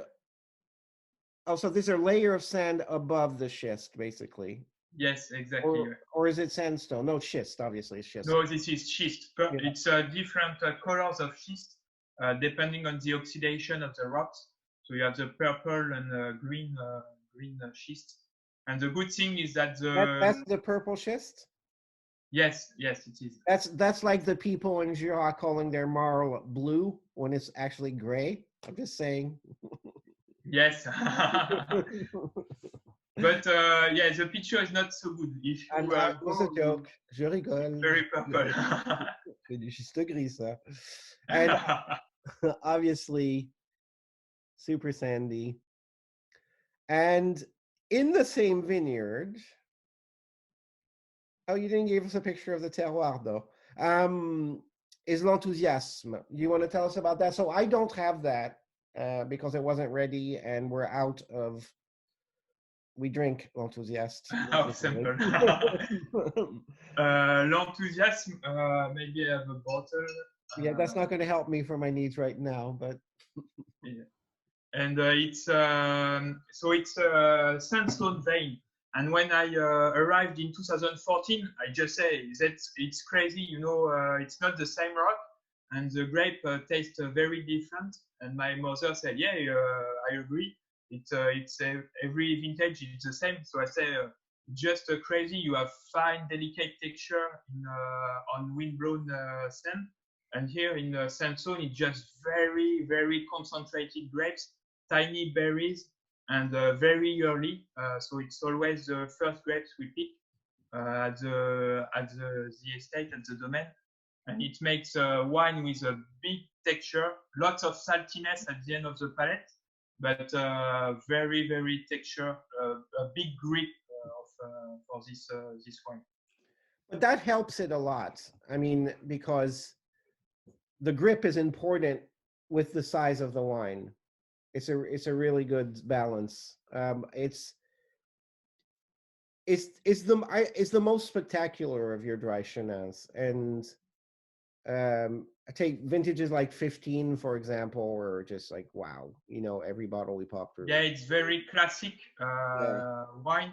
It's not a big demonstrative acidity, for example, but you have this very beautiful grip. It's a very focused wine anyway. And the good point with sandstone, for me, sandstone, it's crazy terroir. You had the same type of sandstone in Croix-Picot, which is the east part of the appellation. And you have this grip, lots of texture, but not big bitterness at the end of the palate compared to schist. And if you pick it yearly, you have this beautiful saltiness at the end of the palate. When are we getting the 19? No, 19. 19 Oh. was a crazy vintage because of the frost. We lose everything. So unfortunately, we lose crop in 17 and back in 19. And because of this frost damage, the pruning it's difficult, and so we get a low crop in 2020. So 20 will be not a big production, but it's just fantastic wine. Very happy for the moment. Oh, that's sad, but so you have a few more projects in Savennières. Yes, Savennières is a fascinating appellation for us. Just so beautiful landscape and this identity with the Loire. So we have project of plantation and new plantation of 19 and 20 vintage. So here in Les Mauriers, it's sand and schist area, and we are looking at, we are just in front of Roche-aux-Moines, so very beautiful terroir too. Roche-aux-Moines is here, right? No, Roche-aux-Moines. No, this is Savennières village, and yes, Roche-aux-Moines it's on the left. Yeah. Okay. When is that happening? Les Mauriers, we are going to plant it in 2022. So we have harvest the how do you say les bois de taille, the pruning. You're getting the wood to make the wood for the Massal Selection. So the plants are going to be grafted this week to prepare the plantation in 2022. I'm going to forget if I don't ask now. Do you get all your Massals from the same vineyard? Because you posted something on Instagram today or yesterday. Yes. So we had very old vines in plantation of 1920s. So we do the selection before arrachage. Before you pulled the vines out. Yes, and so it's our own selection. Do you replant everything with Massal now? Depending on the availability of the plantation, because for example, this year we should plant Les Mauriers this year, but it was very difficult for the pépiniériste because the spring was cold. And so he loses lots of our plants. So sometimes we do a bit of clonal too. Okay. But Massal as much as possible. So this is not Les Mauriers. This is Les Murailles. This is Les Murailles. Okay. Yes. So you see very sandy soil. Even more than Grand Beaupréau, no? Not. I think it's the same, but because it's plantation, it's you turn the soil over, so you really. And this is the sandy part, but close to the trees, on the other part of the blocks, it's very schisty. It's no sand, just schist. So I should have put pictures of the schist. It's two different parts. So I think maybe when the vines get elder, we will do two different wine or two different blends. The idea with the young vines will to produce simple Savennières, a blend at the beginning, and then we will see how. Yes, but you'll harvest separately and blend later. Yes, and we will see. And then finally, l'Aiglerie. Yes, l'Aiglerie, just so beautiful landscape. We have a nice view on the Loire, and it's also sand and schist, depending on the area of the plantation. So you're going to be a specialist of Savennières on sand, is what you're saying? Exactly. I love this type of wine, and I think it's a very good. It's very good style too, and very complementary to the big wine we can make in the Layon. Okay. That's more l'Aiglerie? Yes. No? Yes. Okay, with your Massals. Okay, so we moved back to the Layon and the heart and, the historical part of your domain. We're looking at Bonne Blanche here, which were, Yes, exactly. Bonne Blanche on the left side of the Layon. right. Here's the And Layon, so, the Layon River's hidden by the trees here.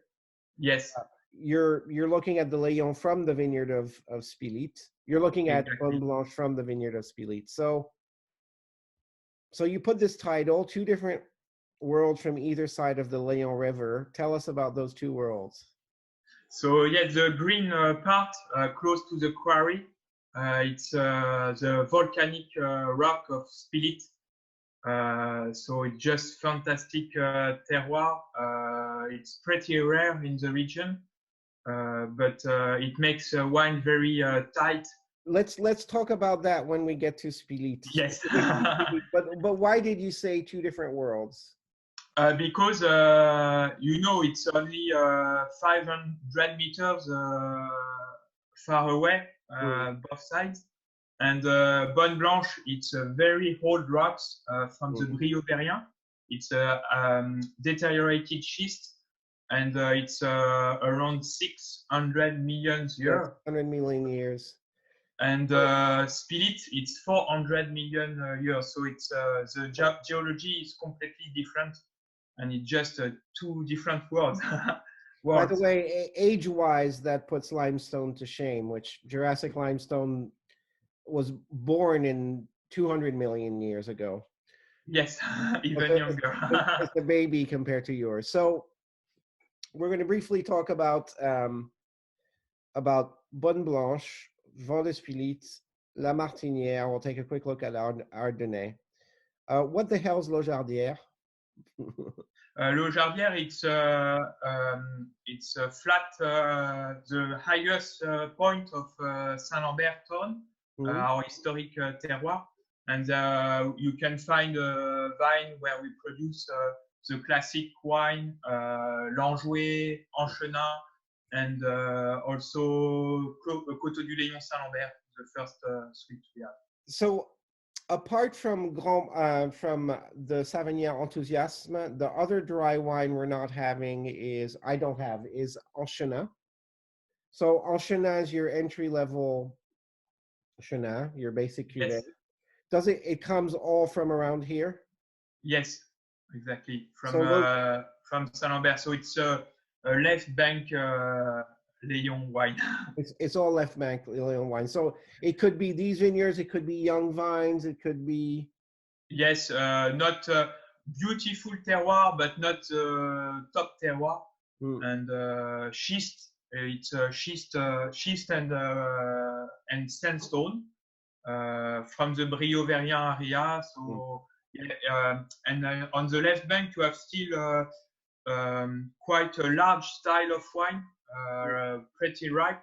So you have to do a lot of Ogereau style to refresh the end of the palate. So by the way, on this map, this is the course of the Layon. It's always always hidden in the trees, so you never know it. So left bank we mean all starting with Bonne Blanche, all these terroirs, and right bank we mean La Martinière and Vent de Spilit. La Martinière is on the hill of Chaume, and we'll go look at that in detail. So here's Bonne Blanche, and this is what I have in my glass. And it says Bonne Blanche Sec, and you put sec in big letters because this is historically, and you make one, a sweet wine terroir. Yes, it's the historic terroir of the domain. My father planted it at the beginning of the 90s. And my parents were very focused on making fantastic sweet. So that's why we write dry so that there's no confusion. It's a dry mineral Chenin. It's for all your old private customers, right? Yes, exactly. And yes, it's very deteriorated schist. So it's the same type of it's not the same type of the other terroir of Saint-Lambert. It's schist, but very deteriorated. It's this stuff, right? Yes, this is the clay covering the schist, and so it's quite heavy clay. It's very specific of this terroir, and it makes a very large, lots of texture too, but very large and deep bitterness at the end of the palate. I'm curious, what did your parents think when you said you wanted to make a dry wine from Blanche? They don't believe in it at all. My mother say, I don't think it's a good idea, and I won't like this wine. But now she's changing his mind. What does she think is the 19, which is great? Yes, 19. It's very, very beautiful. Very strong, big wine, but nice balance, nice acidity. You have big. It's strong, big wine, but there's Savennières that are bigger than this. Sure. So I mean, it feels like it comes from this warm place, but the acidity on the finish is so beautiful that, you know, it's actually lifted. Yes, it's Blanche. It's northeast facing, so it's not so warm. You have this clay. The reserve of water is higher, so it's very it's a fantastic terroir, but difficult to understand because you have this clay, so it's large. You have much more texture compared to other terroirs, and the pH is higher than in other terroirs. But you have at the end of the palate this freshness. We didn't talk about pH, and that's my omission, but what do you mean higher? 3.1, 3.2. Compared to other terroirs, you can have 3.0 or 2.9. Yeah. So these are very low pHs, like, say, compared to Chardonnay. Oh, yes. That's a good point with the Chenin, that you can harvest 13.5, 14 with 3 pH. So it's, that's why I'm not afraid of degrees alcohol content. You can have fresh wines with 14 degrees. That's a good. That's a key point. Yes, that's a key point to understand Anjou. Don't be afraid of big alcoholic content. It doesn't mean overripe wines. Yeah, but some of the wines are over alcoholic and over big, and that's just a testament to what stylistic choices you make, because yours are the opposite of that. For me, Blanche was not the easier wine to make, and my mother actually was maybe she was right in a sense that you have to fine Blanche to get finer wine. It could be very large, very big. The bitterness is very, very big. So you have to make the good choice to get a fresh wine. But as soon as you succeed, it just you have this the freshness comes from the bitterness. So you know sometimes people want acid wines, but no, actually the freshness comes from the terroir, the texture, and here you have a crystalline wine, but with some texture too. So it's a very complex wine. It is, and I think this is, you know, I know you've only been making it for 3 vintages. This is the 3rd vintage, but it's really. I'd say this vintage, you're like, okay, you know, I understand Blanche. No, but you know what I mean? Yes, I agree. But you know, it's difficult to understand the terroir, the complexity of the terroir. And also, the big point is that the viticulture to make, we can talk later, but the viticulture to make sweet whites, botrytis, it's not exactly the same for making dry. So that, for example, the plowing, the tillage is a bit more important to make dry, to keep the freshness, the water, the cover crop. And by doing the viticulture several years organically, maybe we improve the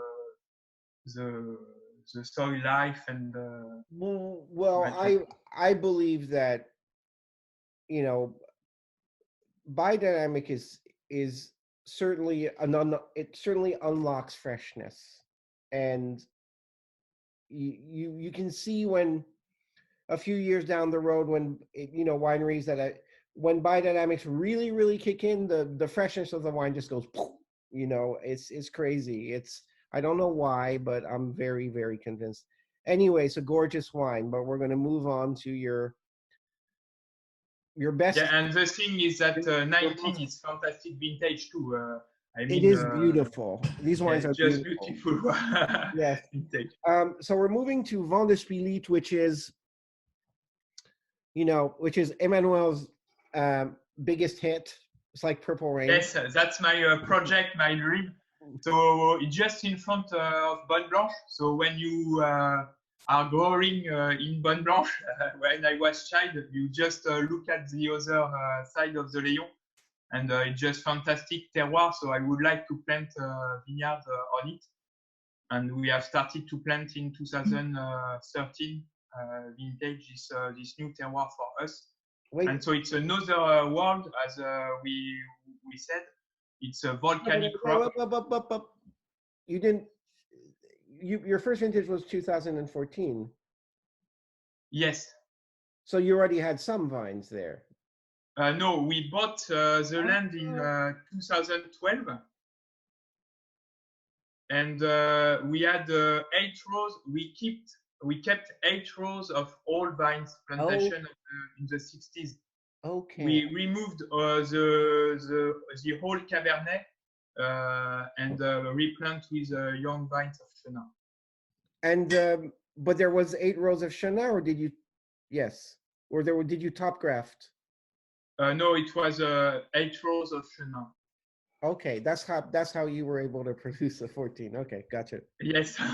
Okay, so Spillit, tell us about Spillit, because Spillit, by the way, is the name. It's called Vent de Spillit, which doesn't translate literally very well, which means wind of Spillit, but Spillit is the rock. Tell us about it. So it's kind of magma of basalt rocks, and it gives soil full of magnesium and iron, and that's a big point because that's why the pH are so low, because it's very difficult for the vine to get the potassium. Wow. And also the iron gives this energy. The soil is very red because of the iron. Very narrow too. It's just rocks and rocks, very rocky terroir. So I think Vent de Spillit is going to be higher and higher by the grapes, the vine getting more roots, because the difficulty of this terroir is to get enough water for nutrition. And so it's a magma. So when you think Anjou, for example, Blanche, it's still sunny terroir, big, large wine. When you think Layon, you can think about this terroir. Spillit, it's different. It's very focused wine, very tight, lots of tension, some crystalline characters, but also a grip. There's a grip of tannins. So that, and for me, it's just you get so much energy by drinking this wine, this terroir. The landscape is just amazing. So we turn working on this terroir because everybody wants to go to Vent de Spillit working the vines, because it's just so beautiful. This is the wine where sometimes you get in trouble with austerity, because it's, you know what I mean? And 19 is, it's there. I love, so let me preface this by saying I love to be beat up by the minerality in wine. It's mostly my favorite thing. The more I drink Vin de Soif, the more I like them, but I do like a very assertive minerality, and especially in whites, and I think most people do. That's why they still drink Chablis. and that's why Chablis is not orange yet. But this is an incredibly assertive terroir that can be austere. But what's beautiful in the 19 is the acidity. It's just, it's like a wave that goes over the hardness of the rock, and it's just a really refreshing version of. I think with the 16, it's maybe the most beautiful of. Yes, I think so too. But the big thing to explain here that with spirit it's obvious, but in all our Chenin from Anjou with our style, the Ogereau style, you can have a period of austerity. We love austerity, we love minerality. Yep. And the thing with Chenin that sometimes it's just full of energy and it makes fantastic wine, so you have to drink and enjoy. And maybe 2 years later, it's just close and painful, and you get only the austerity, and you say, oh, and you have just to wait a bit or just do aeration, decant the wine. But unfortunately, sometimes you have to decant for one day to open again. And Chenin is a little bit crazy, and it's difficult to understand the aging of Chenin and all this period. Some people think that we represent wines that are too austere sometimes. Yours, the wines of Brendan, State or West, some of the cuvées from Arnaud Lambert. But, you know, before he became, so this, the funny thing is that once somebody's famous, they don't care how austere it is. Because take Thibaut Bourguignon, for example. The wines are austere. They may be even more austere than yours, but he's famous, so everybody drinks them and goes, wow, Thibaut Bourguignon. Same for Olivier Lamy today. Olivier Lamy makes the meanest wines in Burgundy, and I say this as a compliment because I really love that energy that comes from wines that are profoundly mineral and acid driven and things like that. But he's famous now and recognized as one of the greatest wines, so everybody drinks them. And yours, because you haven't achieved that, Spilit from you, because you haven't achieved that yet, people are going to drink the wine and they're going to go, oh, austere. But it's bullshit, pardon my French. I shouldn't say that in public, because they are so in that vein of the greatest austere wines there are. And you can, yes, Olivier Lamy. Yeah, and for me, just Chenin is has its potential of austerity, and you have to be to do with this. I love this, and just to build the wine around the austerity. That's a point for me. I think it's magnificent. It's super exciting. I can't wait to see the other 19s, but wow, you know, bravo.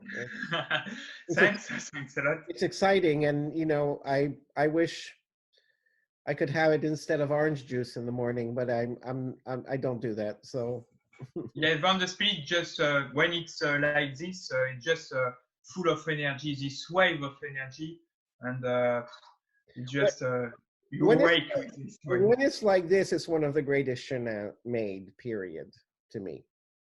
And obviously not in the reductive, fatter style, but if you're looking for that kind of shape, it's beautiful, and and it's even better from lunchtime, by the way. It's just stunning. Yeah, to get some.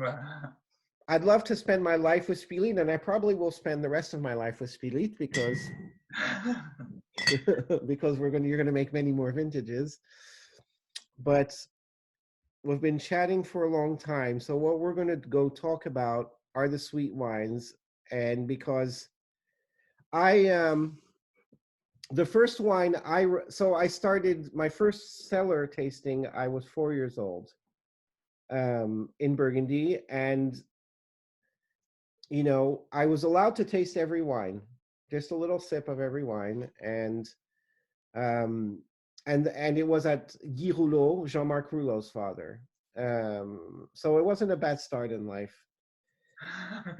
And I was always allowed to taste wine, and I tasted a ton of wine. You know, we're not allowed to drink till a few years later. But the first wine I remember as a teenager, actually remember looking at as a professional taster. You know what I mean? Like I really analyzed the wine. Was not Burgundy. It was a Vouvray from a négociant, a wonderful négociant called René Loyot, who was quite a legend when my mother was still working with Kermit Lynch. And I remember taking the last bottle out of the cellar, and it was a beautiful Art Deco label, and it was off dry. It was labeled as moelleux, but it tasted off dry, much like 71 Clos du Bourg from Huet. And it's the first time I saw wine, because that combination of sugar, acidity, and minerality was just like everything to me. And that's the first one I remember memorized and remembered tasting every little part separately and things like that. And then a little later, when I was in the United States, living in the USA, I worked for Rudi Wies, one of the great importers of German wine, and I had a ton of off-dry and sweet wines. And I hate that people will not buy them anymore or think about them, but I think they're some of the greatest wines in the world. So Côte du Layon for you is a left bank sweet wine. Do you want to tell us a bit? It's probably the wine that represents my father's job.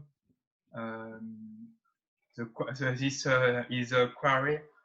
Yeah, it's just it represents the combination between botrytis and Chenin in our terroir, and this kind of terroir wears sugar and botrytis so beautifully. You have the bitterness of the schist, the acidity of Chenin, and so it makes just wine very, very beautiful.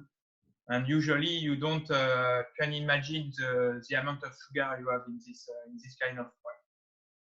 So what is the residual on what's the RS on 18 Côte du Layon? So 18, it's 19.8 grams of sugar. 98. 98, nearly 100, yes. It tastes demi-sec though. Yes, exactly. But because of the so much citrus, and specifically pink grapefruit, like biting into the skin after. And 18 is not so acid, but you have the bitterness, the minerality of the schist of Saint-Lambert. Just very beautiful. And in this wine, we are not looking for big concentration. We just pick young botrytis at the beginning of the concentration process, so that to keep this freshness, this intensity of fruit.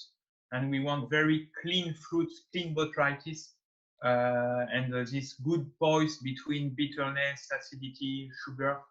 So it's a very beautiful sweet. It's perfect balance. It's really in the demi-sec camp, at least at this age, this young, because the acidity and the bitterness is so prominent. It's nowhere near. It's more of maybe a fruit dessert, but nothing more. You know, with fruit with acidity, an apple tart or something, or blue cheese or something like that. It's really a beautiful balance. It's the purity of fruit that your family gets out of wine. I'll talk about that in a minute. So it's from the left bank. There are different vineyards than Bonne Blanche in it? Yes, you have L'Augereau. You have a small block just close to the D of Domaine Ogereau. Here, just on top. Yes, and this kind of terroir, and there are a bit of Bonne Blanche. Sometimes some tree in Bonne Blanche are not concentrated enough to go to the Bonne Blanche wine. So it go to the blend of Côte du Layon Saint-Lambert. Bonne Blanche, speaking of the devil. And Bonne Blanche 18, so the sweet version. yes. So here it's a big, it's a very smooth character, very round, honey, but at the same time a fresh end of the palate. So yeah, it's very specific wine. So on this terroir, the botrytis goes further, more concentrated. So we talk about liquoreux compared to Côte du Layon Saint-Lambert. You said demi-sec, we called it moelleux. And here it's just sugar, just very sweet, but with all the energy of Chenin. And it's a round character, big bitterness too. There's two things that maybe you're not going to like this analogy. I'm warning you. But there's two things that grab me with the purity of the fruit. Your Bonne Blanche and your Quarts de Chaume, and Jean-Marc Rouleau's apricot liqueur. Oh yes, I haven't tasted yet, but I heard a lot about Jean-Marc Rouleau's apricot. Especially in the last few years, I think the source of the fruit's different, and it's like the most, you don't feel the alcohol. It's just like you're eating ripe apricots, and your wines too. I think even more so in 16 and 15 than 18, because 18's. But if you're drinking Jean-Marc's apricot liqueur and you're not drinking wines like this, there's a disconnect, because you do like sweet stuff if you're doing the apricot liqueur. And there's this beauty and purity of fruit that is just insane. And which is beautiful. The Bonne Blanche 18 at lunch was a little too much, but it's really, with the air, it's really come down and really become much finer and much more restrained. What is 18? I would expect that 18, back in the old days when people collected sweet wines, this would be a famous vintage, wouldn't it? For sweet yes, 18 was a very rich vintage, so very easy vintage actually. The botrytis concentrated very quickly, so it was easy to pick. Acidity is lower than 15, 16, 17.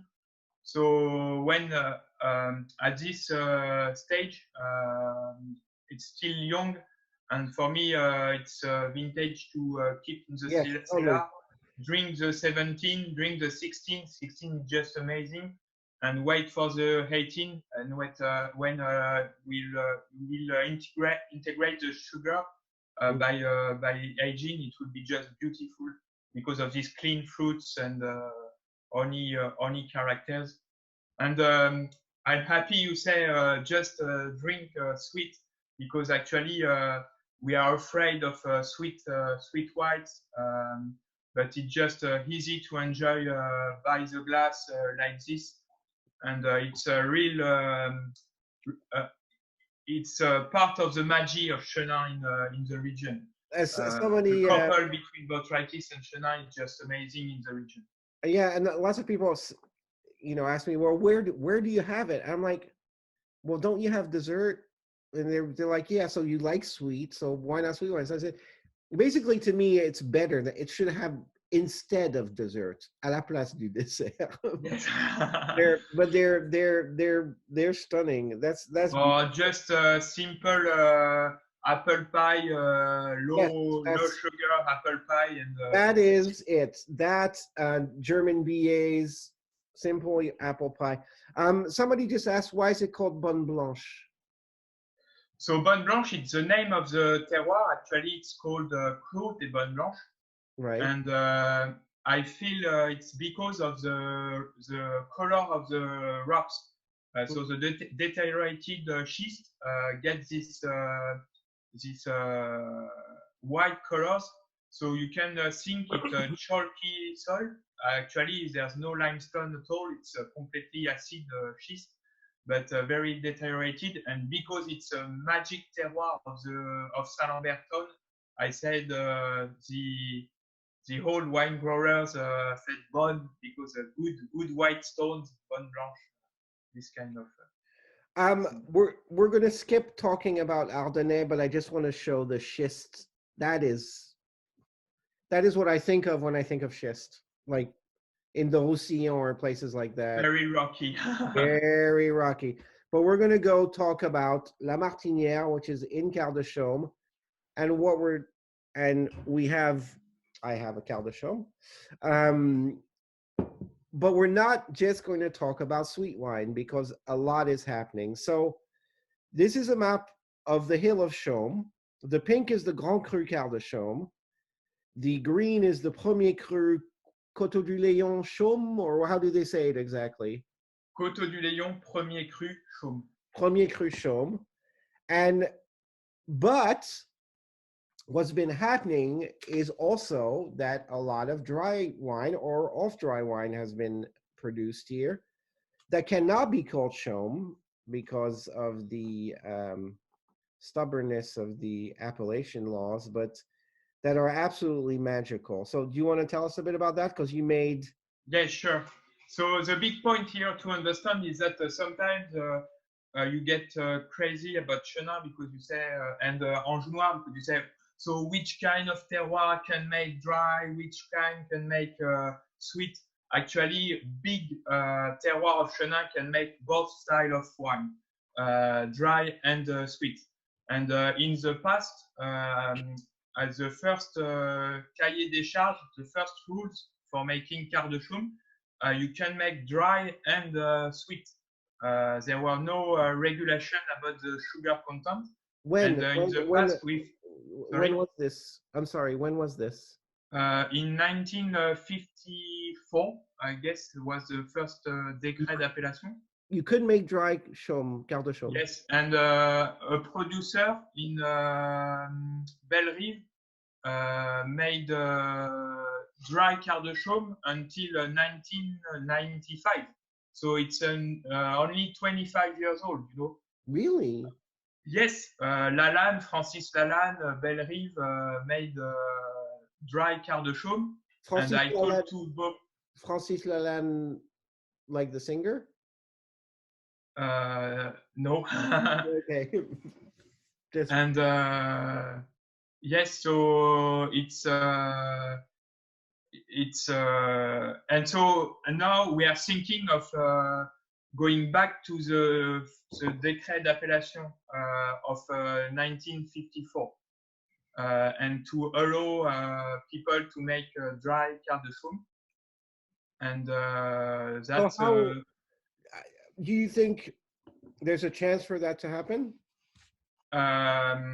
It would be difficult to convince the authorities, but there's a big majority of producers. We vote for it, so maybe it will happen. It's a project of the growers to be back to the concept of origin, and the Chenin can make sweet, dry, off-dry, moelleux, all this kind of wine beautifully. And the idea is just to speak about the terroir, the differences of terroir, and allow the growers to make to explore all the diversity of Chenin in this type of terroir. And I feel Lienao, the authority, in the 70s, in the 80s, were very focused on the definition of the style of wine. And I think it was probably a mistake because if you think style of wine, you think like a recipe. And it's not, the recipe is not very interesting. What is the most important is the terroir, the concept of origin, according to me. And there's a large majority of the producer of Quarts de Chaume thinking like this now. I have a stupid question because I haven't tasted many Côte du Layon Premier Cru Chaume.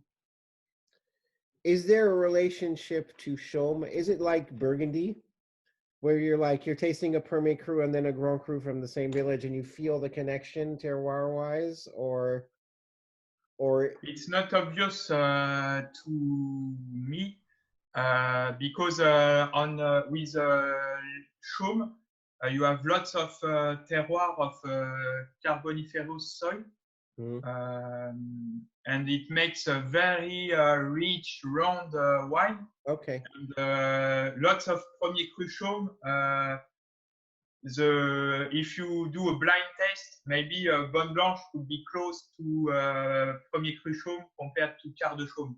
Quarts de Chaume is very focused sugar, big bitterness very focused wine. Compared to Chaume, Chaume is very rich, round compared to Quarts de Chaume, with more austerity in Quarts de Chaume. I don't know by tasting it, but before we discuss this wine, tell us about your so you have a 19 is still aging. So we've been ever since we tasted it in cask a while back now. I've actually tasted it in cask a few times by now, and it's absolutely really exciting. So you made a demi-sec. Yes. in 19, and you have a dry Quarts de Chaume. Well, you were not going to be able to call it that, but you've got a dry wine. A dry Martinière. A dry Martinière. And so actually, when we had the opportunity to get the Martinière in 2015 in our vineyard, I say, okay, but I want to make dry in this terroir because I'm fascinated about this kind of austerity of Quarts de Chaume. So the project was to make a dry Chenin at the beginning, but it was a big failure, and so we made a fantastic sweet Quarts de Chaume in 15, 16, 17, 18. It's okay. You have to give your parents something to make fun of you about. Otherwise, it wouldn't be. Yes, exactly. And in 19, I say, oh no, we are going to do a dry. But at the press, it was very, very concentrated, 15 degrees, up to 15 degrees. So I say, okay, so it's not a dry, it will be enough dry. So that's why we do the off dry in 19. But the problem is with off dry, you get this sugar, the residual sugar without botrytis. So the problem will be the fermentation in bottle, and I don't want to bombard with sulfites. So that's why we do a very, very long aging so that the yeast have no chance. Okay. And in 2020, we go very, very, very early to pick the grapes. And so, yes, it just, I'm very, very happy with 2020. Just so focused, so beautiful. Nice texture, big bitterness, and tight wine. So yeah, it will be amazing wine. I can't wait to taste it. So, by the way, you don't feel the bitterness.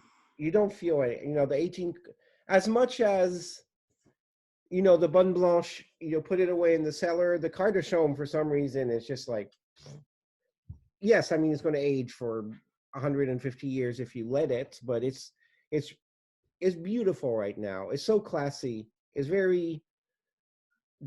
delicate in a way, despite it's a very delicate, very zen, quiet, but very complex. In 2018, I understood that the acidity was not as high as in 16 or 17.